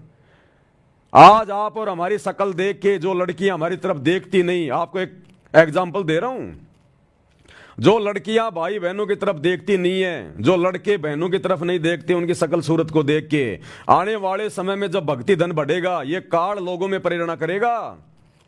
आपके साथ में नजदीकियां बढ़ाएंगे, मित्रता करेंगे, फ्रेंडशिप करेंगे, शारीरिक संबंध बनाने की सोचेंगे वो लोग। आप सोचोगे यार मेरे अंदर ऐसा कुछ है ही नहीं, मैं तो काला कलूटा सा आदमी, बुंडा सा आदमी है ना, मैं ऐसा कुछ को धनवान आदमी, और मेरे साथ में ये नजदीकियां क्यों बढ़ा रहे हैं? वो काल बढ़वा रहा है तुम्हारा भक्ति धन चुरवाने के लिए, तुम्हारी मर्यादा तुड़वाने के लिए। ध्यान रखना, तुम्हारा रिश्तेदार आएगा और कहेगा जी जी कोई बात नहीं जी, मेरे पास में पैसे हैं, मैंने जमीन बेची है, चलो ऐसा करते हैं अपन पार्टनरशिप में मिलकर छोटा सा काम धंधा कर लेते हैं, अजी छोटा सा एक होटल खोल लेते हैं, आप तो संभाल लेना, पैसे मैं लगा दूंगा, कोई दिक्कत नहीं, मत फंस जाना। आपको फ्री के ऑफर आएंगे, आपको फ्री के ऑफर आएंगे। आप जिस कंपनी में काम कर रहे हैं, जिस ऑफिस में आप काम कर रहे हैं, आज आपकी कोई वैल्यू नहीं है। 5 साल बाद आपका बॉस कहेगा अरे अरे फलाने फलाने जी, मैं आपको सुपरवाइजर बना रहा हूं, आपने पूरा ऑफिस संभालना है, आपकी सैलरी भी मैंने 10,000 रुपये बढ़ा दी। मत फंस जाना, भैया मैं तो चपड़ासी वाले काम में ठीक हूं, कम से कम अपनी भक्ति तो कर रहा हूं मैं। अरे भैया मैं तो सिक्योरिटी गार्ड ही ठीक हूं, आते जाते समय गेट खोल देता हूं, बाकी माला लेके भक्ति कर रहा हूं। तू मुझे सुपरवाइजर बनाएगा, 24 घंटे 50 आदमियों पे मेरे को नजर रखनी पड़ेगी, भक्ति क्या मैं खाक करूंगा? वो काल आपको फंसाएगा, आपका प्रमोशन करवाएगा, आपको सुपरवाइजर बनाएगा, आपको मैनेजर बनवाएगा। और जिसको ज्ञान नहीं होगा वो तो सोचेगा हो मैं मैनेजर बन गया, मैनेजर बन गया। तेरे को बनाया जा रहा है नालायक, तेरा समय बर्बाद करवाने के लिए। जो टुकड़े मिल रहे हैं ना छोटी मोटी नौकरी काम धंधे में, अपना कर ले, अपना टाइम पास कर। तो भाई और बहनों, आज जो दुनिया हमारी तरफ देखती भी नहीं है, कल को ये दुनिया नजर गाड़ के रखेगी, लेकिन हमने सावधान रहना। उस समय ज्ञान को आधार बना के रखना है, अपने मान बढ़ाई में उलझना ही नहीं है। हमने असंख्यों बार ये सारी चीजें करके देख ली हैं। परमात्मा ने कह दिया बेटा तेरा कोई पहला जन्म थोड़ी है, कोटि जन्म तू राजा की ना मिटी न मन की आशा, भिक्षुक होकर दर दर घूमिया मिला ना निर्गुण राशा। अरे नादान प्राणी, जो आज तू रोड पे खड़ा होके तू ये जो मेहनत मजदूरी कर रहा है ना और अपनी भक्ति कर रहा है, तो ये ना सोच कि हर जन्म में तू ऐसा ही था, या आज तू इतना गरीब है तो तू ऐसा ही था। ना ना ना ना, करोड़ों बार तू राजा रह चुका, चक्रवर्ती राजा, करोड़ों बार। ये तो तेरे को भक्ति करवाने के लिए तेरे गुरु भगवान ने तेरे को इस गरीबी वाली स्थिति में रखा है। आज अगर तू छोटा मोटा कोई सरपंच होता ना, तो आज तू भगवान के नजदीक भी नहीं आता। तो ये तो शुक्र मना गुरुदेव भगवान का, और ये बात हकीकत है भाई और बहनों, ध्यान रखना। ये पृथ्वी पाप और पुण्य के हिसाब से चलता है, पूरा 21 ब्रह्मांड पाप और पुण्य के हिसाब से। ये कोई राजनीति के हिसाब से नहीं चलता, ये किसी जैक और चेक के हिसाब से नहीं चलता। पाप और पुण्य पे टिका हुआ सारा सिस्टम, ये पाप और पुण्य के ऊपर। तो पुण्य तो आप और हमारे ऊपर है ही, यहां के राजा से ज्यादा पुण्य आप और हमारे पास में है। और इसकी सबसे बड़ी पहचान यह है कि हमें सतगुरु ने अपनी शरण में ले लिया। गुरुदेव कहते हैं लख भर सूरा जूझ ही लख भर सावंत दे, और लख भर यति जहान में तब सतगुरु शरण आले। गोरख से ज्ञानी घने सुखदेव जति जहान, और सीता सी बहु बारिया संत दूर स्थान। तो गुरुदेव कहते हैं लख भर सूरा जूझ ही, जो आत्मा लाखों बार सूरवीर के जन्म प्राप्त करती है। सूरवीर वो योद्धा होते हैं जो युद्ध के मैदान में गर्दन कटवाना मंजूर, लेकिन पीठ नहीं दिखाते। टुकड़े टुकड़े होके वो कट जाएगा लेकिन पीठ नहीं दिखाएगा, उसको कहते हैं सूरवीर। तो गुरुदेव कहते हैं जब एक आत्मा लाखों जन्म ऐसे सूरवीर के भोग लेती है, लख भर सूरा जूझ ही लख भर सावंत दे, लाखों बार आपको सावंत दे प्राप्त हो चुकी है। सावंत दे गुरुदेव ने बताया वो आदमी होता है जिसके दोनों हाथ या एक हाथ अपने घुटने के नीचे से होता है, पैर के घुटने से भी जिसका एक हाथ या फिर दोनों हाथ इतने लंबे होते हैं, वो बहुत ही ज्यादा भक्ति धन से परिपूर्ण आत्मा होती है, आधीन होती है। उसको कहते हैं सावंत दे, वो पुनकर्मी आत्मा होती है। त्रेता में श्री रामचंद्र जी सावंत दे थे, ये दुनिया वालों को नहीं पता, ये गुरुदेव भगवान ने बताया। तो गुरुदेव कह रहे करोड़ों बार लाखों बार तुम्हारे सावंत दे वाले जीवन भी हो चुके हैं। तो लख भर सूरा जूझ ही लख भर सावंत दे, और लख भर यति जहान में, लाखों बार हमने हनुमान जैसे जन्म भोगे। दूसरी औरत में हमने कभी कुदृष्टि भी नहीं डाली, ब्रह्मचारी जीवन जिया हमने। तो गुरुदेव कहते हैं जब एक आत्मा इतने इस प्रकार के लाखों और करोड़ों जीवन भोग लेती है, इतना भक्ति धन उसके पास होता है, इतने पुण्य होते हैं, तब सतगुरु शरणा ले। तब सतगुरु, ये कबीर भगवान सतगुरु रामपाल जी ऐसी आत्मा को कलयुग की बिचली पीढ़ी में अपनी शरण में लेता है। तो ये देश के राजा महाराजा, अमेरिका का राजा महाराजा, ब्रह्मा विष्णु महेश, भक्ति धन के मामले में, पुण्य के मामले में आप और हमारे एक बाल के बराबर भी नहीं है, बाल के बराबर भी। तो असल में ये दुनिया का राज आप और हमारे भाग्य में था। भाई और बहनों, ये सत्य मान लेना, ये दुनिया का राज, ये मंत्री पद, प्रधानमंत्री पद, ये बड़े बड़े ये बिजनेसमैन के पद, ये बड़ी बड़ी नौकरियां, बड़े बड़े ये अधिकारी के पद, असल में आप और हम भगत भाई बहनों के भाग्य में था ये। क्योंकि भक्ति धन तो आप और हमारे पास में है ना, क्योंकि सतगुरु की शरण में तो हम आए ना। तो सतगुरु की शरण में कौन आएगा? लखबर सूरा जूझ ही लखबर सावंत दे, और लखबर यति जहान में तब सतगुरु शरणा ले।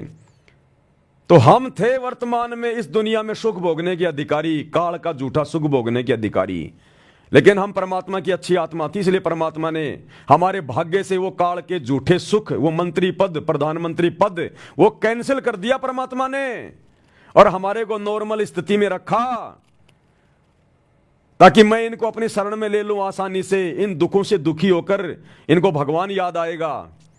अगर हम छोटे से सरपंच भी होते ना, सरपंच भी, तो बता दो आज दुनिया का एक भी व्यक्ति जो सरपंच हो वर्तमान में और गुरु जी की शरण में हो, और यदि है तो वो मर्यादा में नहीं है। या तो कोई सरपंच गुरु जी की शरण में है नहीं, ये तो सबसे छोटी पोस्ट है। और अगर है कोई एक आधा, तो फिर वो गुरु जी की मर्यादा में नहीं है। वो फॉर्मेलिटी, किसी के कहने से नाम ले रखा है, काम बाकी सारे वही कर रहा हो। तो ये दुनिया के जितने भी जो 60-8 वर्तमान में हम देख रहे हैं ना, ये आप और हमारे भाग्य में थे। लेकिन हमारे गुरु ने हमारे ऊपर मेहर बख्शी, रजा बख्शी गुरुदेव ने, आप और हमसे भक्ति करवाने के लिए परमात्मा ने उन काल के झूठे सुखों को डिलीट कर दिया, क्रोश मार दिया, और आप और हमें अपनी शरण में ले लिया, अपनी गोद में ले लिया। इसलिए ये दास बारंबार कहता है कि दुनिया को देख के नहीं चलना हमने, ये तो हमारा थूका हुआ चाट रहे हैं। हम संत रामपाल जी के भक्तों का थूका हुआ चाट रही है ये दुनिया। ये मंत्री पद, प्रधानमंत्री पद, ये बड़े बड़े अधिकारियों के पद, ये हमारे भाग्य में थे, हमारे गुरुदेव ने हमें नहीं दिए, इसलिए हमारा थूका हुआ दुनिया चाट रही है। इसलिए हम भक्तों ने ज्ञान को आधार बना के दृढ़ रहना है कि मैं कमजोर नहीं हूं, मैं निर्धन नहीं हूं। जो सतगुरु रामपाल जी का भगत हो के ये कहे कि मैं निर्धन हूं, उससे बड़ा मूर्ख आदमी दुनिया में कोई दूसरा नहीं। अरे कबीरा सब जग निर्धना, धनवंता ना कोई, और धनवंता सो जानिए जिसके पास राम नाम धन होए। इस दुनिया की सबसे सुंदर औरतें हमारी माता बहनें हैं।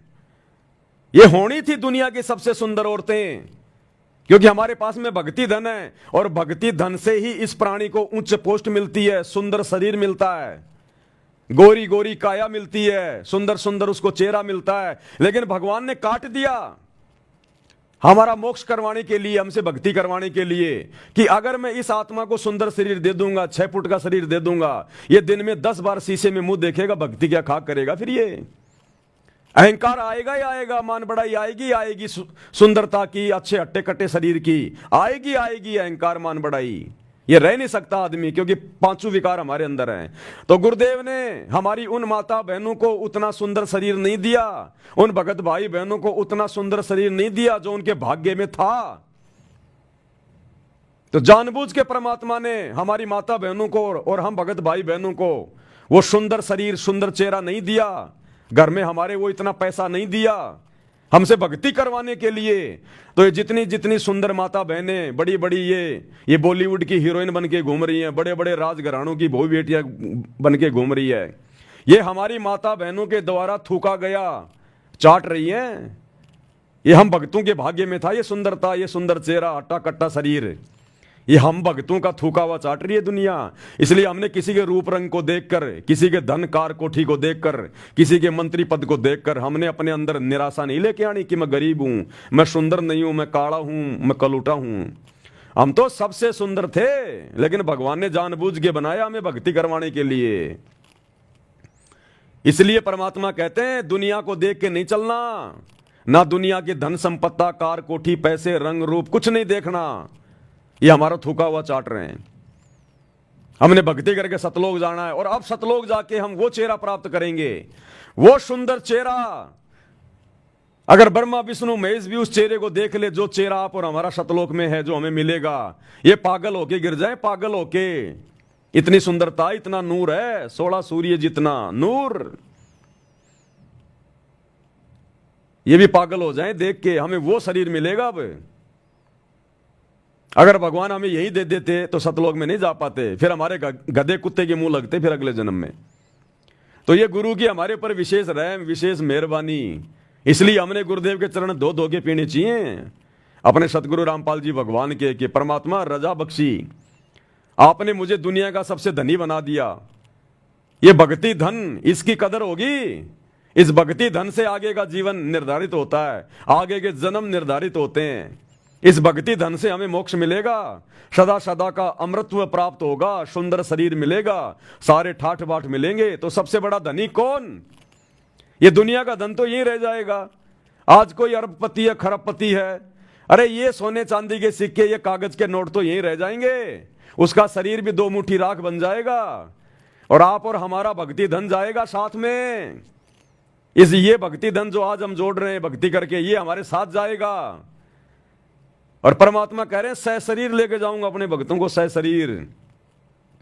जिनकी भक्ति अच्छी हो जाएगी, परमात्मा उनको यहां मरने नहीं देगा, आग में नहीं जलने देगा, सह शरीर ले जाएगा। जैसे मीराबाई के चाचा ससुर भवन को, जो कि राणा का महामंत्री था, उस भवन को और उसके घोड़े को और उसके गुलाम को परमात्मा सह शरीर विष्णु लोक में ले गए। अरे सुखदेव ऋषि सह शरीर ऊपर चला जाता था।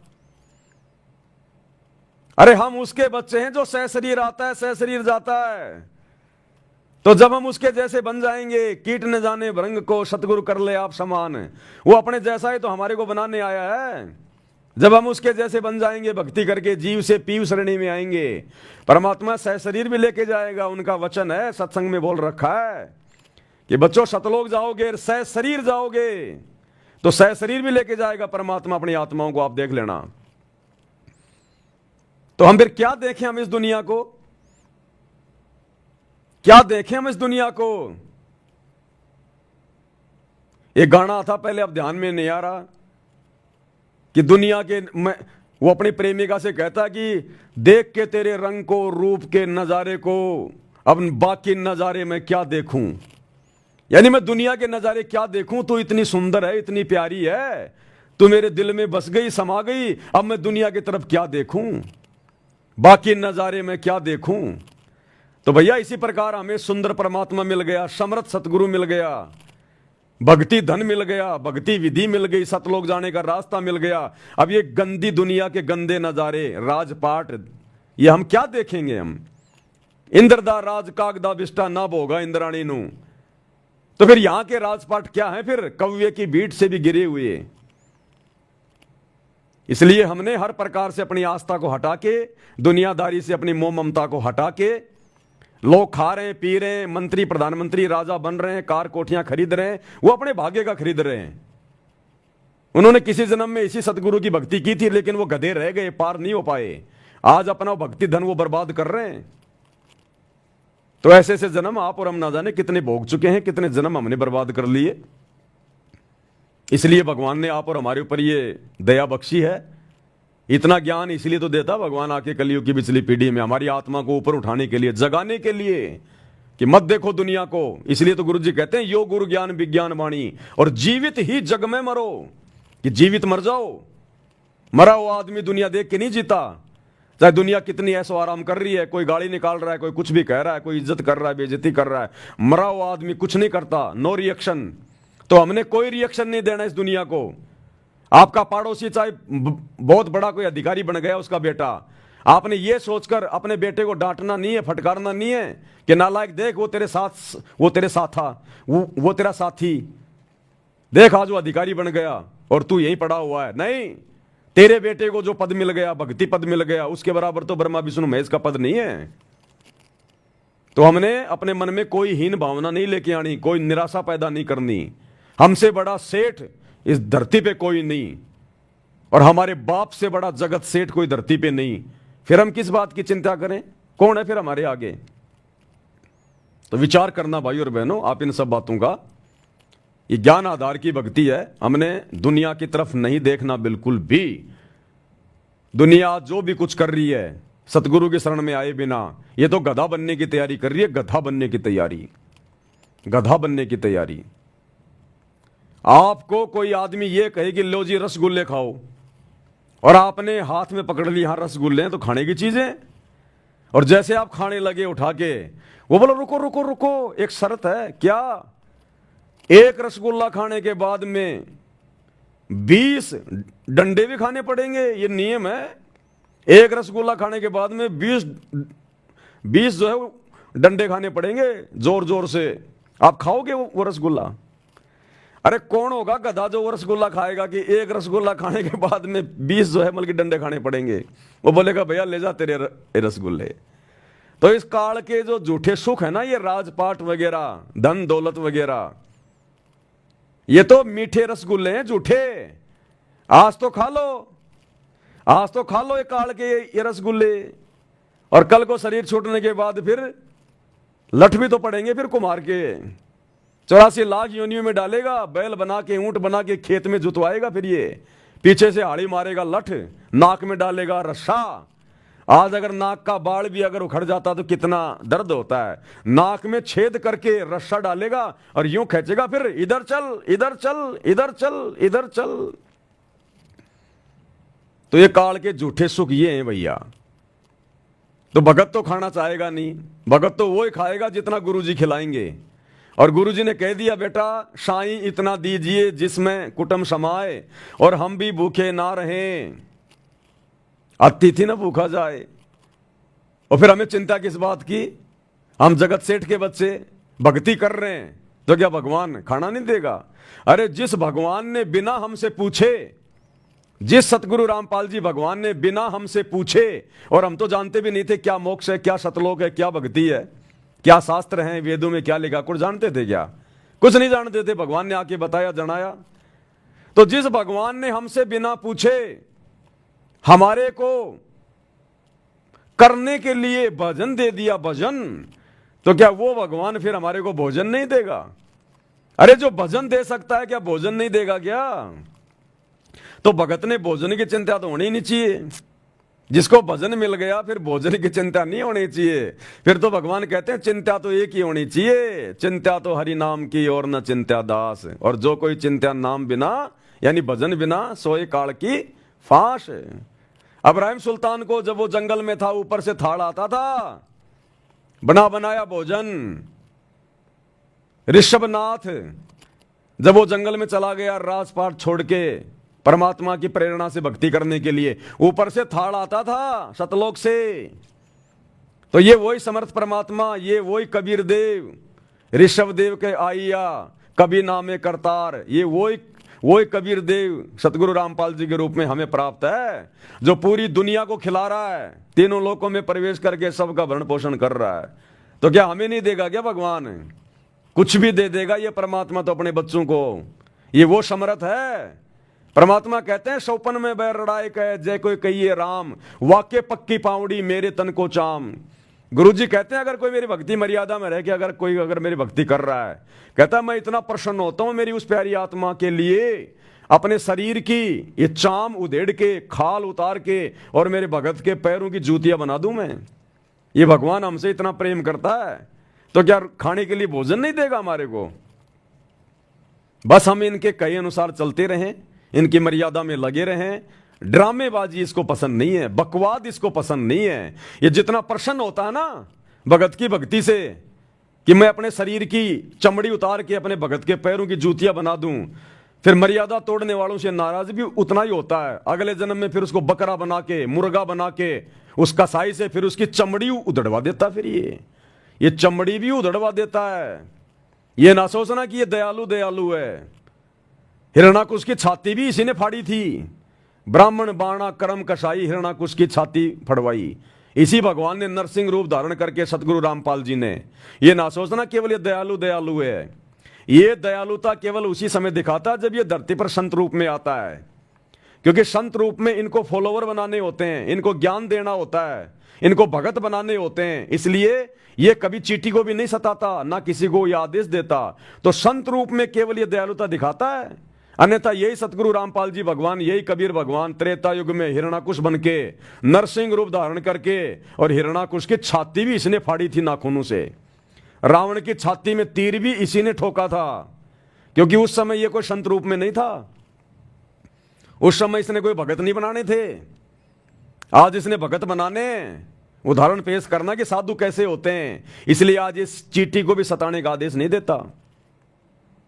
तो भाई और बहनों, हमने समझना है, नहीं तो यही भगवान हमारी छाती फाड़ेगा। फिर गुरुदेव ने क्या बताया, ये रावण कौन था? अरे ब्रह्मा जी की भक्ति से हिरणाकुश कोई इतना बड़ा कोई वरदान ले लेगा क्या? नहीं, वो तो केवल एक बहाना। इसी कबीर भगवान की भक्ति उसने किसी युग में की थी, उस नालायक आदमी ने, हिरणाकुश ने, जिसके बदले उसको ये सब कुछ मिला। और उसी भगवान ने जिसकी भक्ति करके उसने इतना सब कुछ वो प्राप्त किया था, अहंकार में आ गया, और उसी भगवान ने फिर नरसिंह रूप धारण करके अपने भगत की छाती फाड़नी पड़ी। गुरुदेव ने क्या बताया, ये रावण कौन था? ये रावण भी किसी जन्म में इस कबीर भगवान की आत्मा थी, लेकिन रह गया। और अब देख लो, उसी भगवान ने आके छाती में तीर मारना पड़ रहा उसके। ये दयानंद सरस्वती कौन था? क्या बताया गुरुजी ने, ये भी कबीर भगवान की आत्मा थी, कोई जन्म में इसने जो है भक्ति की थी, और आज ये भगवान का दुश्मन बन के बैठ गया। आज भगवान ने अपने भगत की पोल पट्टी खोल के जो है मतलब की बतानी पड़ी। तो ये काल फिर आत्माओं को क्या करता है, क्या बताया गुरुदेव ने, इस कलयुग की पिछली पीढ़ी में जो जबरदस्त भक्ति जमा करने का समय है, सार नाम तक लेके जो पार नहीं हुआ, फिर वो काल के हत्थे चढ़ेगा।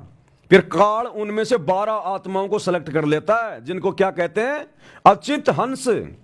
अचिंत हंस 12 आत्माएं छांट लेता है वो, टॉप मोस्ट, जिनकी सार नाम की जबरदस्त कमाई होती है, लेकिन वो पार नहीं हो पाता। उन 12 आत्माओं को फिर वो कलयुग की पिछली पीढ़ी में इसी परमात्मा के खिलाफ यूज करता है। फिर वो, ये आपका राधा स्वामी का, ये धन सतगुरु वाला राम रहीम, वो ही 12 आत्माओं में से है। ये तुलसीदास जय गुरुदेव पंथ वाला, उसी 12 आत्माओं में से। ये राधा स्वामी पंथ वाले, धन सतगुरु पंथ वाले, ये कबीर पंथी, रांजड़ी वाला, दामा खेड़ा वाला, ये सब वही 12 अंश हैं। तो देख लो, काल फिर ऐसे दुर्गति करवाएगा भगवान के सामने खड़ा करके। तो जितने कर्म हमारे बनते हैं ना इस भगवान की शरण में आने के बाद, फूटते भी उतनी तेजी से हैं। इसलिए भगवान जितना दयालु है ना अपनी नेक आत्माओं के लिए, मर्यादित आत्माओं के लिए, और जब आत्मा मर्यादा तोड़ के भक्ति करती है, ड्रामा करती है, और जब अपने गुरु को नाराज कर देती है, ये दुखी भी उतना ही होता है, ये फिर चमड़ी उधेड़ भी देता है ये। तो आप और हमने सावधान रहना है। अब वर्तमान में जैसे गुरुदेव का जो कलयुगी परिवार, उनके बेटा बेटी, भाई बंधु रिश्तेदार, ये कोऑर्डिनेटर, ये चमड़ी उखड़वाने वाले काम कर रहे हैं अपने, ये चमड़ी उखड़वाने वाले काम कर रहे हैं सारे के सारे, गुरुदेव को नाराज करके। तो आप और हमने शिक्षा लेनी है भाई और बहनों, शिक्षा। ये समय बारंबार नहीं मिलेगा। आप और हमें भी असल में अभी तक वो पूरी तरह से अंदर से, मतलब पूरी तरह से अभी हमें अंदर से वो ज्ञान नहीं है। हमें ये तो पता चल गया, इतना तो हमने मान लिया कि हमारे गुरुजी स्वयं कबीर भगवान हैं, सतलोक से आए हैं, और हमने इनके अलावा किसी और को मानने से भी हमने इनकार कर दिया। तभी तो हमने वो नकली कबीर की दाढ़ी मूंछ वाली फोटो फाड़ फाड़ के फेंक दी। हम इन फर्जी आश्रम में नहीं जाते अपने गुरुजी की गैर हाजिरी में। हमने गुरु को ही परमात्मा मान लिया, घर को आश्रम बना लिया, भोग लगा रहे हैं, इतना तो हमने मान लिया। इतना भी बहुत कुछ है हमारे लिए, बहुत कुछ है, क्योंकि इतना अपने गुरु को सतयुग से लेकर वर्तमान तक किसी ने नहीं माना, किसी ने भी पहली बार माना है, क्योंकि ये कलयुग की पिछली पीढ़ी है। लेकिन परमात्मा हमें अच्छे से महसूस नहीं होने दे रहे। गुरुजी तो खुश हैं, खूब खुश हैं आप और हमारे से, हमारी भक्ति की जो क्रिया है उनसे बहुत खुश हैं, जो हमने गुरु को भगवान मान लिया, ज्ञान को आधार बना लिया। और दूसरे भाई बहनों के कुकर्मों पर हम लोग वीडियो बना बना के उनको समझा रहे हैं। तो गुरुजी तो हमसे अति प्रसन्न है कि अगर ये आत्मा इसी प्रकार से भक्ति पे लगी रही तो विमान तैयार है इनके लिए, कोई रोकने वाला नहीं है। लेकिन परमात्मा आप और हमें उस कदर महसूस नहीं होने देगा। नहीं तो भाई और बहनों हम जीवित मर जाएंगे, हम जीवित मर जाएंगे, जीवित। अगर हमें परमात्मा पूरी तरह से ये अंदर से अगर ये जना दे कि ये हमारा वास्तव में बाप है, फलाना दिखना, हम इतने दिनों से दुखी हो रहे हैं, कष्ट उठा रहे हैं, अगर गुरुजी हमें पिछला एक जन्म भी दिखा देना, एक जन्म भी, उस जन्म को देख के हमारा कालजा फट जाएगा। अगर एक जन्म भी अगर हमें गुरुजी अगर दिखा दें तो वो गधे का, सूअर का, कुत्ते का, हमारा कालजा फट जाए हमारा। लेकिन गुरुजी चाहते हैं कि मैं मेरे बच्चों को ज्ञान आधार से भक्ति करवा के लेके जाऊंगा, चमत्कार दिखा के नहीं। इनको डर लगे तो ज्ञान से, इनकी आत्मा माने इस बात को। ये दिखा दिखा के इस प्रकार से इनको डरा धमका के नहीं ले जाऊंगा मैं सतलोक में। तो परमात्मा हमें अंदर से वास्तविकता पूरी तरह से दिखाना नहीं चाहते, नहीं तो हमारा कलेजा फट जाएगा कि अरबों खरबों की किस ब्रह्मांड में अनगिनत आत्माएं, और उनमें से हमारा नंबर आ गया सतलोक जाने का, और वो सतलोक और यहां के इतने कष्ट, हमारा कलेजा फट जाए। इसलिए परमात्मा ने हमारी बुद्धि को ऑफ कर रखा है, इतना ही खोल रखा है कि हम गुरु को भगवान मान के अपनी भक्ति में मर्यादाओं के साथ में लगे रहें। तो ये दया भी गुरु उन्हीं आत्माओं पे करता है जिनको इसी जन्म में सतलोक लेके जाना होता है, कलयुग की पिछली पीढ़ी में।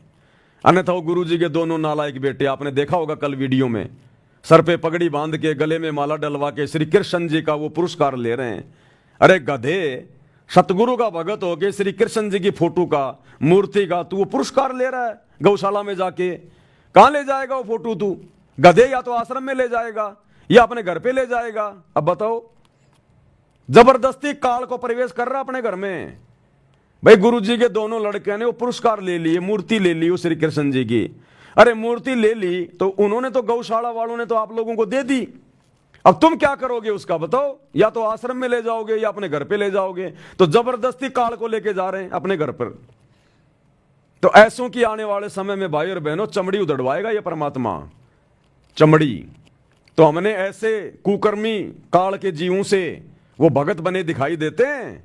इसलिए तो गुरुदेव कहते हैं संगत माई कुसंगत उपजे जैसे बन में बांस है, और आप घिस घिस आग लगा लेकर बनखंड का भी नाश है। ये है वो बांस के पेड़, बांस के वो बंबू, ये गुरुदेव के ये परिवार वाले, उनके बेटा बेटी भाई बंधु रिश्तेदार, ये है वो बंबू काल के जीव।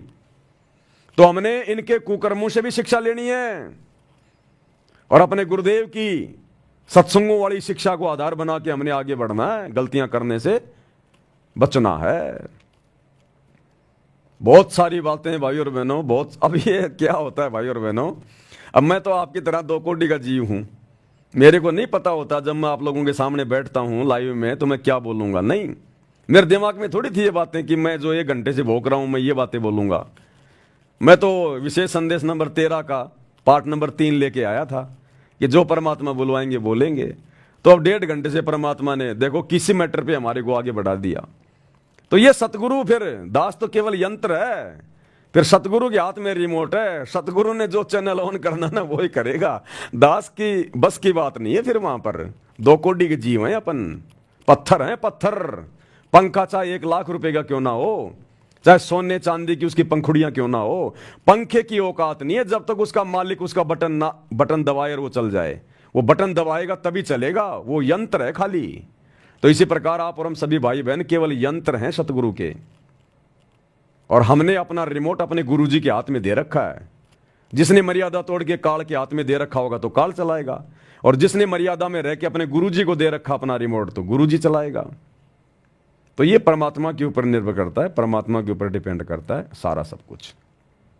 तो कहने का मतलब भाई और बहनों, भले ही आपको दास बोलता हुआ दिखाई दे रहा है, लेकिन ये परमात्मा की तरफ से ये जो मतलब की वचन है। ये हमने ये नहीं सोचना कि ये भगत बोल रहा है। अरे नहीं, अच्छी शिक्षा, अच्छी बात हमें कोई भी दे दे, जगत वाला भी अगर हमें कोई अच्छी बात बताता तो हमने स्वीकार करनी चाहिए। कहते हैं ना कि ज्ञान अगर गधे से मिल जाए तो ले लेना चाहिए। ज्ञान अगर गधे से मिल जाए तो ले लेना चाहिए। मैं तो फिर भी आपका भगत भाई हूं, परमात्मा बुलवाएगा कुछ ठीक ही बुलवाएगा। तो हमने ये नहीं देखना और ना मन में ये सोचना कि ये भगत बहुत ज्ञानी है। ये भी हमारी फिर कमजोरी आ जाएगी। हमने हर कमजोरियों को निकालना है। हमारी आस्था, हमारा समर्पण, हमारा विश्वास केवल अपने गुरुजी के प्रति। गुरुजी चाहे अपने 1000 रूप बना के बराबर में खड़े हो जाएं, नहीं, रिजेक्ट। केवल हमारा गुरु जो वर्तमान में है वही हमारे लिए सब कुछ। हमारा सतगुरु चाहे जो कर सकता है। जब उसने 650 साल पहले बनारस के तोतादरी शहर में भैंसे राम से वेद मंत्र बुलवा दिए झोटे से, तो क्या झोटे को आज कोई पूजता है क्या? क्या कोई अपने घरों पर, अपने दरबार में उस भैंसे राम की मूर्ति के आगे दीपक जलाता है क्या? कि इस भैंसे राम ने 650 साल पहले वेदों के मंत्र बोले थे, हिंदी का अनुवाद भी किया था। सबको पता कि वो तो जानवर था, सतगुरु ने आशीर्वाद दिया और बोलने लग गया। तो इसी प्रकार ये पवन भी तो गधा ही है, जानवर ही है। अरे हम भी तो जानवर ही हैं, और क्या है। सतगुरु आशीर्वाद दे रहा है, सतगुरु बुलवा रहा, मैं बोल रहा हूं। इसलिए मेरे प्रति जरा सी भी, क्योंकि मुझे भी बहुत ज्यादा डर लगता है भाई और बहनों, ध्यान रखना इन बातों का। मैं भी पूरी कोशिश करता हूं कि मेरे कारण किसी आत्मा का कोई बिगाड़ा ना हो जाए। देखो ये बातें बताना तो मेरी मजबूरी है भाई। मेरे गुरु की गैर हाजिरी में उनके ज्ञान का प्रचार करना ये मेरा परम धर्म है, सबने करना चाहिए। ये एक नेक शिष्य का क्या धर्म है? नेक नीति से रहे, खाए पिए, अपनी भक्ति करे और अपने गुरु का ज्ञान का प्रचार करे। तो ये तो मेरा परमो धर्म है वर्तमान में, मेरे गुरु जी की गैर हाजिरी में अपने भगत भाई बहनों को मतलब सच्ची राह दिखाना। लेकिन साथ में मुझे ये डर भी रहता है, मैं इतनी सावधानी भी रखता हूं कि मेरे ऊपर किसी गधे की कोई आस्था ना हो जाए। कहीं अपने ज्ञान की कमजोरी के कारण मेरे ऊपर थोड़ी बहुत कोई आस्था ना बना ले, कहीं उसका भक्ति धन ना हो जाए बर्बाद। इसलिए दास आपको हर प्रकार से बीच बीच में टोकता रहता है, बोलता रहता है। ये मान बढ़ाई की भूख का मार्ग नहीं है।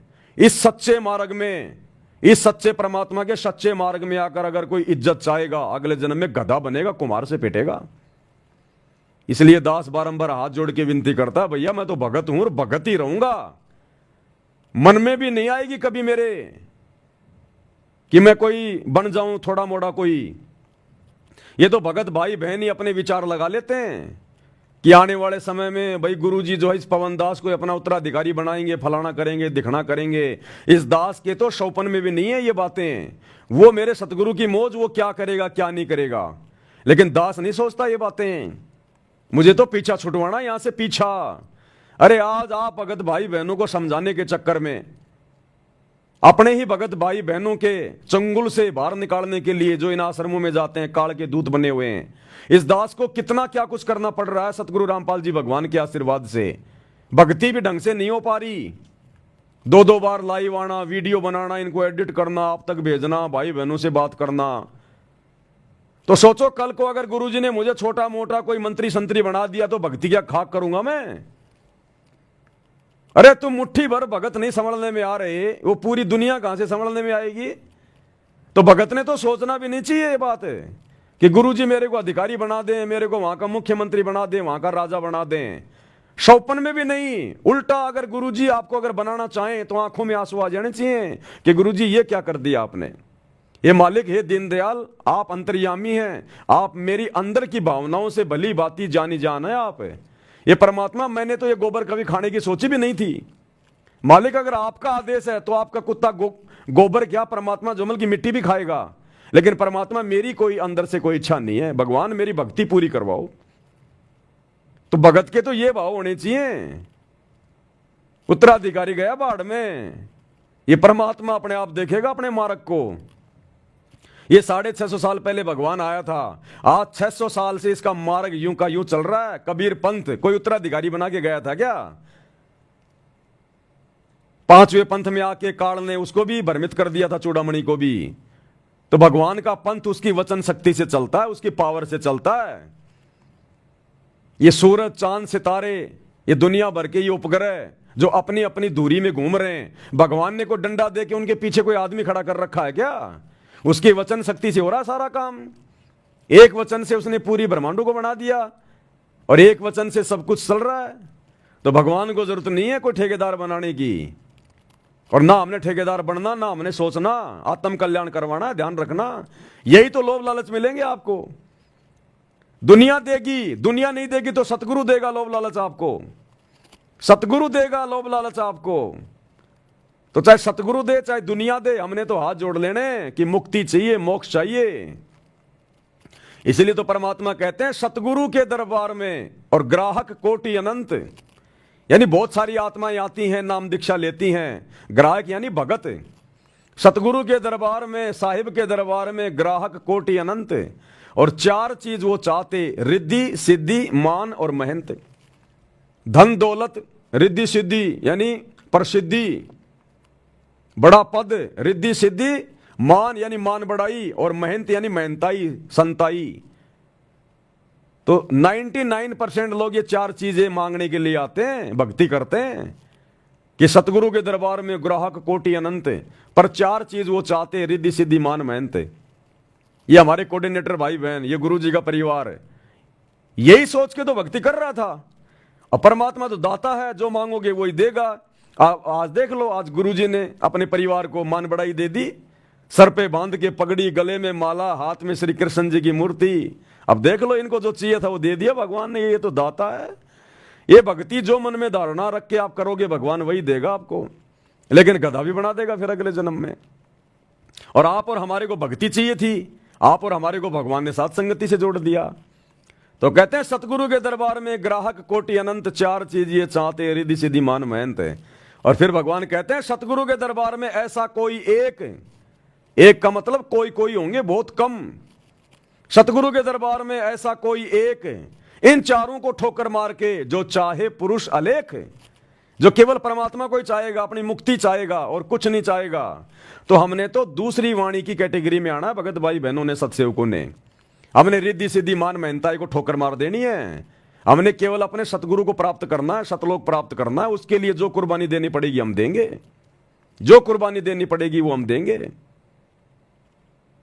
तो हमने बहुत सोच समझ के, विशेष हिदायतों में रह के, अरे भगवान धरती पे आया आप और हमारे लिए, भगवान। सोचो भाई और बहनों, हम कितनी इंपॉर्टेंट आत्माएं हैं, हम कितने वीआईपी हैं। आज आपके क्षेत्र का एमएलए आपके घर पे आके आपके आगे हाथ नहीं जोड़ेगा, और ये सतलोक का राजा नीचे उतर के सत्संग करके हमारे आगे हाथ जोड़ रहा कि बच्चों संभल जाओ, सुधर जाओ, भक्ति कर लो। तो सोचो हम कौन हैं। सतलोक का राजा हमारा बाप, वो शहंशाह जगत सेठ, आप और हमारे लिए, हम आत्माओं के लिए सतलोक से चल के आ गया। तो हम कौन हैं। यहां के राजा महाराजा तो हमारे नाखून के बराबर भी नहीं है। ये वर्तमान में खाते पीते घूमते दिखाई दे रहे हैं, अगला जन्म इनका गधे का है। तो इस संसार की सर्वश्रेष्ठ आत्माएं हैं, भले हम चाहे गरीब है, निर्धन है, काले कलूटे, लूले लंगड़े, ठिगणे, कैसे भी है। ये हमारा सौभाग्य। परमात्मा ने जिस भगत को जिस सांचे में डाला हुआ है, जिस घर में, जिस माहौल में, जिस परिस्थिति में उसको डाला हुआ है, वो परमात्मा ने उसको अपनी तरफ से बिल्कुल परफेक्ट बना के डाला हुआ है। तो जब भगवान ने हमारे को परफेक्ट बना के भेज दिया, चाहे काड़ा, चाहे लूला, चाहे लंगड़ा, चाहे गरीब, चाहे अमीर, तो हमने उस भगवान के द्वारा बनाए गए इस व्यवस्था में कोई दोष नहीं देखना। अरे एक फिल्म बनाई जाती है, फिल्म का जो डायरेक्टर होता है वो किसी को चपड़ासी का रोल देता है, किसी को हीरो का रोल देता है, किसी को जो है गुंडे का रोल देता है, किसी को ड्राइवर का रोल देता है। और वो ड्राइवर सोचे मैं तो हीरो बनना चाहूंगा, मैं तो हीरो बनूंगा। वो चपड़ासी सोचे मैं तो हीरो बनूंगा। अरे सारे हीरो बनोगे तो फिल्म कैसे बनेगी। तो इसी प्रकार परमात्मा ने जिन जिन भक्तों को जो सेवा दे दी, जो जो रोल दे दिया, उसमें संतुष्ट रह के कि मेरे लिए यही उत्तम है। देखो जाना हमने सतलोक में, वो हीरो भी सतलोक में जाएगा, वो चपड़ासी भी सतलोक में जाएगा, वो गरीब भगत भी सतलोक में जाएगा, वो काड़ा कलूटा भी भक्ति करके सतलोक ही जाएगा। अरे और सतलोक में जाके सबने एक जैसा सारी व्यवस्था, सबको एक जैसी सुविधा। तो बताओ फिर हमारे मन में कोई दोष आना नहीं चाहिए कि मैं गरीब हूं, मैं अमीर हूं, मैं लूला हूं, मैं लंगड़ा हूं, मैं काणा हूं, मैं गरीब हूं, मैं निर्धन हूं। जब सबने सतलोक जाना, एक जैसा शरीर प्राप्त करना, वहां जाके एक जैसी वहां पर सुंदरता, वहां कोई मन में दोष आता ही नहीं, ना वहां कोई निर्धन है। तो जब एक जैसी चीजें हमें जाने के बाद में मिलेंगी, सतलोक मिलेगा, मोक्ष मिलेगा, फिर यहां हम क्यों अपने मन को जो है मतलब कि उसमें लेके आए कि मैं ऐसा क्यों, मैं ऐसा क्यों।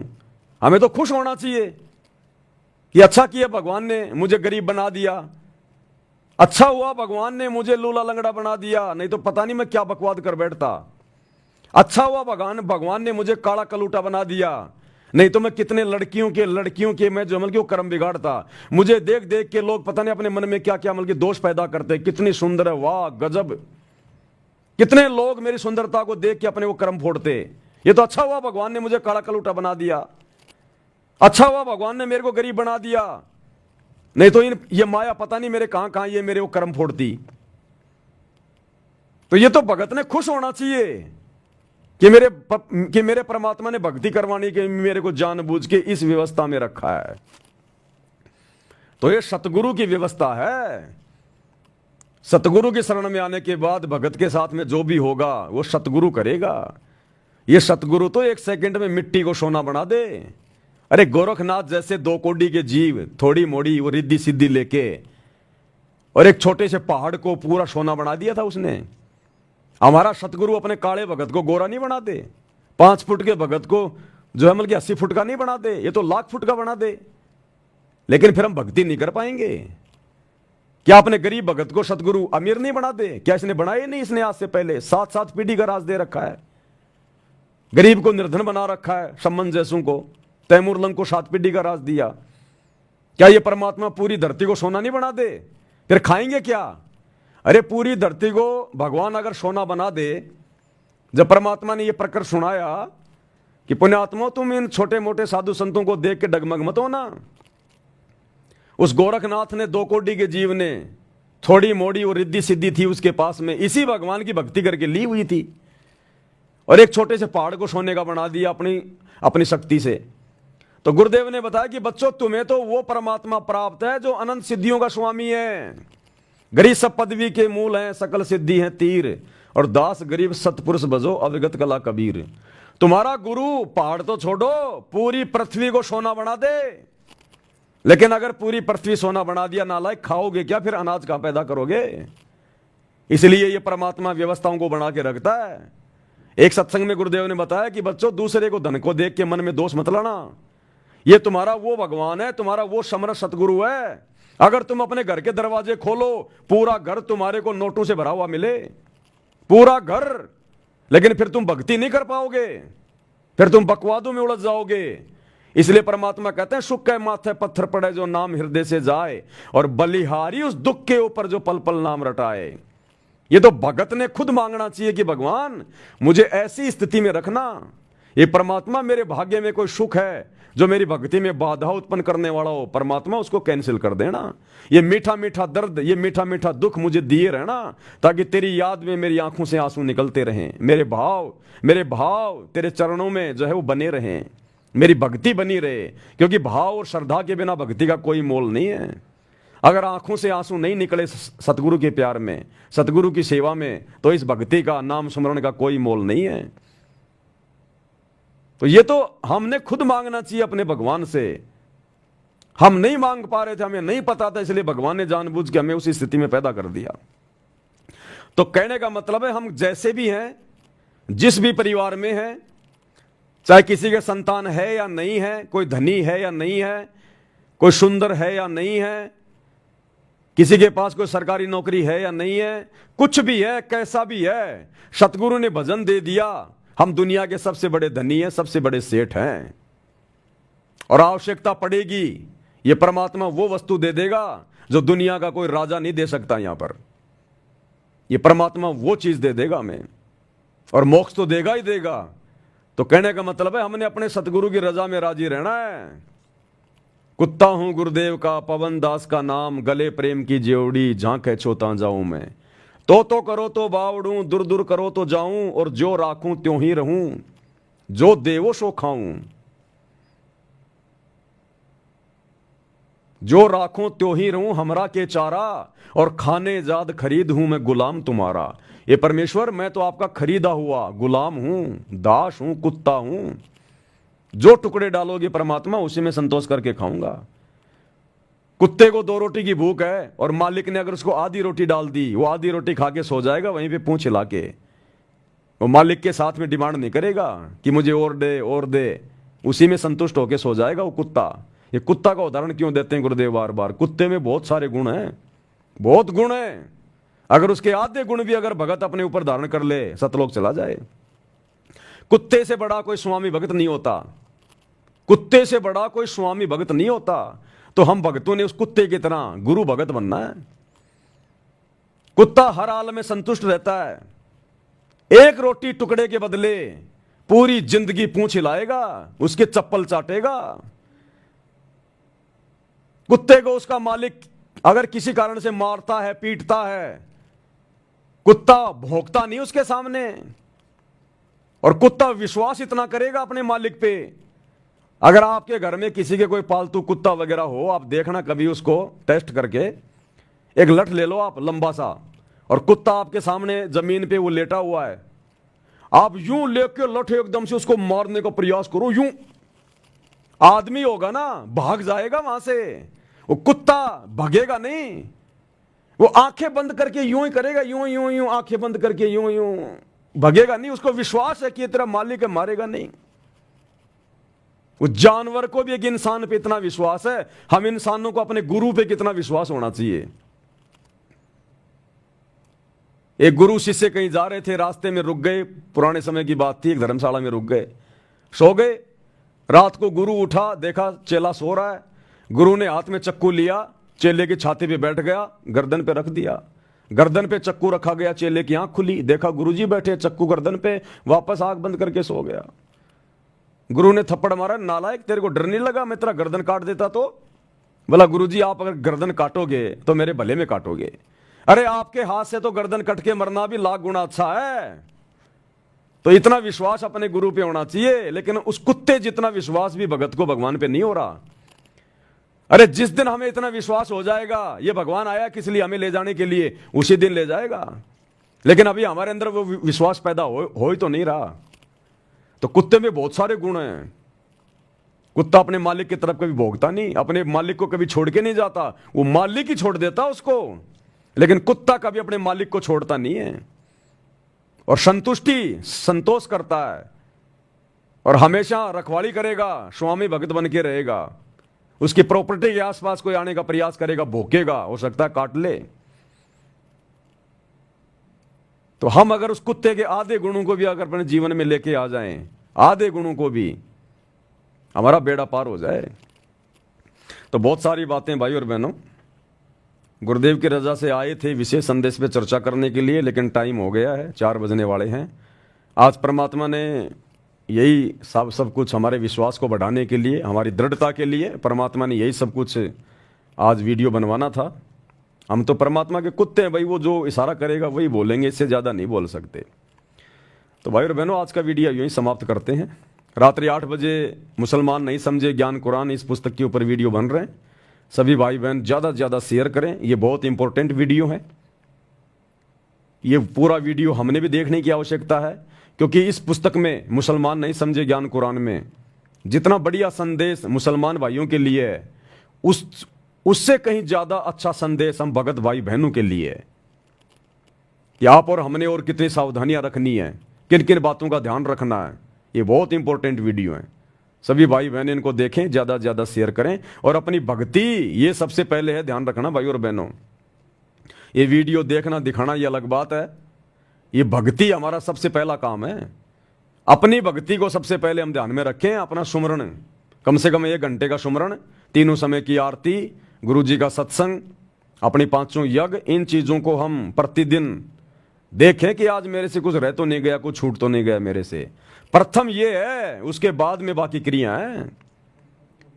ये दास समय पे अपनी भक्ति मालिक के आशीर्वाद से थोड़ी बहुत कर लेता है। इस भक्ति के कारण ही मेरे वचन में शक्ति है, जो आप भाई बहन मेरी बातों को मान रहे हो, फॉलो कर रहे हो, या मैं ये सारी बातें बोल पा रहा हूं। नहीं तो मैं भी आप जैसा 2 कोड़ी का जीव हूं, लेकिन इस भक्ति के कारण है सब कुछ। अगर मैं भक्ति करूं नहीं और आप लोगों को जो है मतलब फोकट में भाषण देता रहूं, कोई नहीं सुनेगा। सुन लोगे लेकिन कोई अपने जीवन में नहीं उतारेगा उनको। आज परमात्मा इस दास से जो भी भक्ति का सत्य संदेशा दिलवाते हैं, आप सभी भाई बहन तुरंत फॉलो कर लेते हो, तुरंत आत्मा उसको कैच कर लेती है। कारण क्या है कि ये इस दास से परमात्मा भक्ति भी करवाता है, और जो संदेशा दिया जा रहा है उस प्रत्येक संदेशे को मैं अपने जीवन में लागू करने का पूरा प्रयास करता हूं। इन पुस्तकों पे गुरुजी क्यों वीडियो बनवा रहे हैं? गुरुजी अपने बेटा बेटियों से वीडियो क्यों नहीं बनवा रहे? उनको तो बहुत ज्यादा ज्ञान है, मेरे से भी ज्यादा ज्ञान है। वो तो बचपन से भगवान के साथ में रहे हैं। ये बड़े बड़े भगत, बड़े बड़े कोऑर्डिनेटर, इनसे क्यों नहीं वीडियो बनवा रहे गुरुजी? अपनी पुस्तकों पे, सत्संगों पे गुरुजी मेरे से वीडियो क्यों बनवा रहे हैं? क्योंकि जो वीडियो बन चुके हैं इन पुस्तकों के ऊपर, और जो जो ज्ञान, जो जो आदेश गुरुदेव का उनमें है, पहले परमात्मा इस दास को उन सभी नियमों में रखते हैं। नहीं तो मैं ये वीडियो बनाने का अधिकारी नहीं हूं, और बना दिया तो मेरी बात कोई मानेगा नहीं, क्योंकि जो क्रिया मैं नहीं करूं और आपको दे रहा हूं, सुना रहा हूं, फिर आप कैसे उस पर यकीन करोगे? तो देख लो गुरुदेव की जितनी भी पुस्तकें हैं, कई हजारों वीडियो बन चुके हैं। इसका मतलब जो भी बात आप लोगों को बोली गई है, प्रत्येक बात पे परमात्मा दास को खरा उतारते हैं। वो सारी चीजें हम फॉलो करके बैठे हैं, तब जाके परमात्मा ने इस दास के मुंह से ये वीडियो बनवाने शुरू किए। नहीं तो परमात्मा किसी ऐसे अनधिकारी से वीडियो नहीं बनवाएंगे। अब मैं तुमसे कहूं कि सुबह की आरती ऐसे करनी चाहिए, वैसे करनी चाहिए, हैं, और मैं खाट में पड़ा पड़ा कर रहा हूं, मोबाइल में कर रहा हूं, घूमते फिरते कर रहा हूं। मजबूरी की बात अलग है कभी कभार, लेकिन वैसे मैं आपको कहता रहूं और मैं खुद में वो मतलब चीजें मैं ना करूं तो आप पे कोई असर नहीं होगा। और इसका जीता जागता प्रमाण है, मैं आपको बता देता हूं। हालांकि वो गलती दास से हुई नहीं है, लेकिन मैंने उसको हल्के में ले लिया। दास ने एक वीडियो बनाया था कि जब भी हम मोबाइल खोलेंगे 2 मंत्र का जाप करेंगे, जब भी हम यूट्यूब चलाएंगे 5 मंत्रों का जाप करेंगे, लेकिन वो दास नहीं कर पाया। आज देख लो कोई भाई बहन नहीं कर रहा होगा उसको फॉलो। अब आपको याद आया होगा कि हां भाई हम तो वो कर ही नहीं रहे, क्योंकि मुझे पता इन बातों का। लेकिन दास ने एक बात कही थी, यदि हम सेवा के लिए मोबाइल खोल रहे हैं, हमारे को तुरंत मोबाइल खोलना पड़ रहा है, सेवा के लिए हमारे को तुरंत यूट्यूब को देखना पड़ रहा है, तो वहां मंत्र जाप करने की आवश्यकता नहीं है। यदि ये मन खाली है और बकवाद के लिए अगर यूट्यूब खोलना चाहता है तो हमने वहां मंत्र जाप करने हैं। तो दास का तो 24 घंटे भाई और बहनों सेवा में रहता है सारा सब कुछ, हम बकवाद के लिए नहीं देखते, इसलिए मैं वो नहीं कर पाता। लेकिन फिर भी देख लो, मेरा मकसद भी सही है, लेकिन फिर भी जो मैंने बोला उसके ऊपर मैं नहीं रुक पाया, जिस कारण से आप भाई बहन भी नहीं रुक पाए।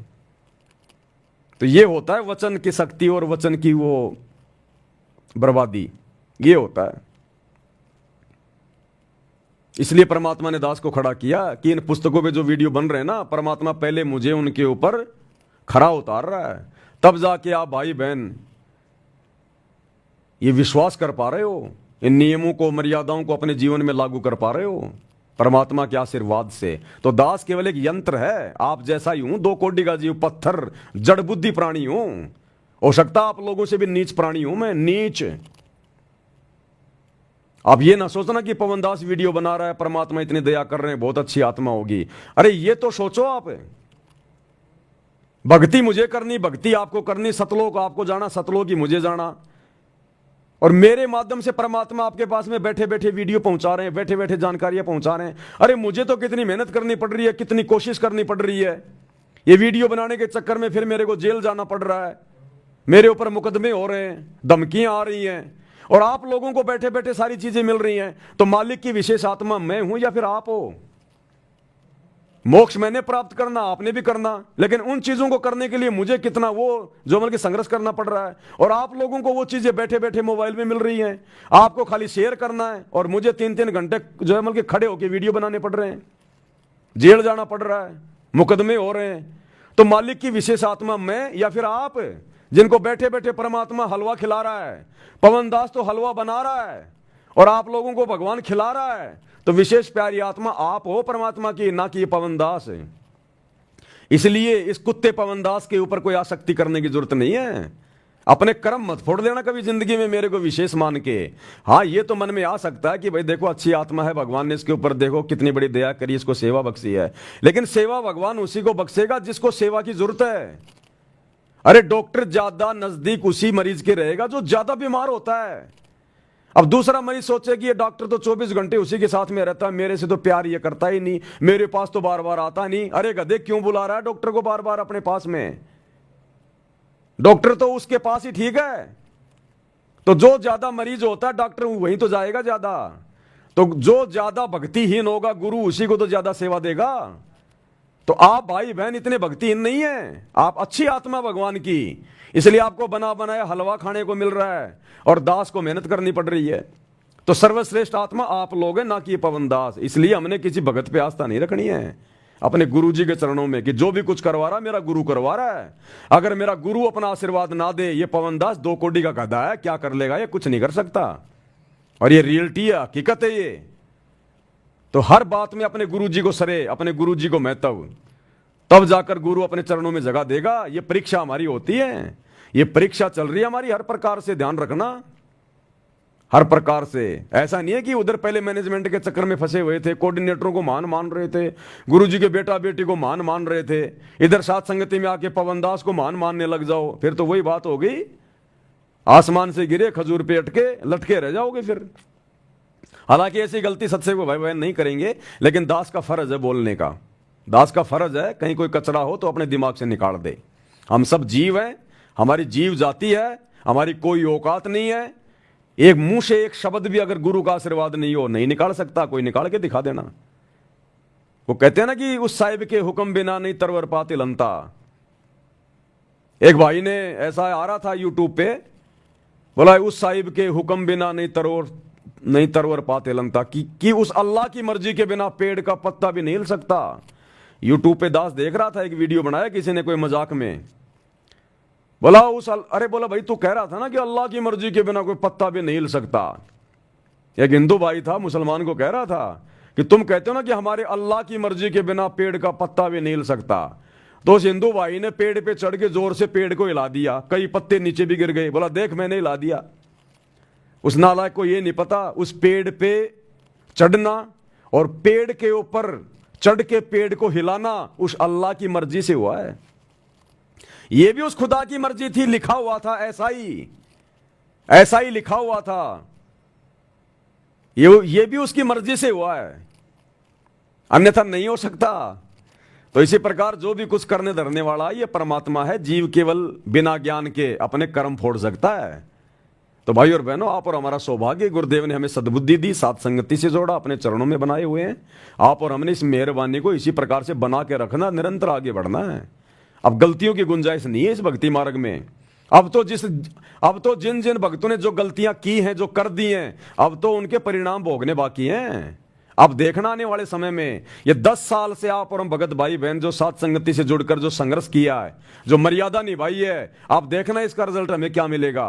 और आश्रमों से जुड़कर गुरुदेव के परिवार के पैर चाटकर, कोऑर्डिनेटरों के तलवे चाटकर उस नादान संगत ने जो मर्यादा तोड़ी है, अब देखना उनका क्या बुरा हाल होगा। अब पता चलेगा ये भक्ति है, कोई मजाक नहीं चल रहा था। अब देखना। तो भाई और बहनों, आज के वीडियो में केवल इतना ही। परमात्मा हम सबको आशीर्वाद दें, सद्बुद्धि दें। कल फिर से जुड़िएगा और रात्रि 8 बजे लाइव वीडियो में जुड़िएगा। परमेश्वर इसी प्रकार से हम सबको अपने चरणों में बनाए रखें। बंदी छोड़ सतगुरु रामपाल जी भगवान की जय हो। भाई जो गुरु बचन पे डट के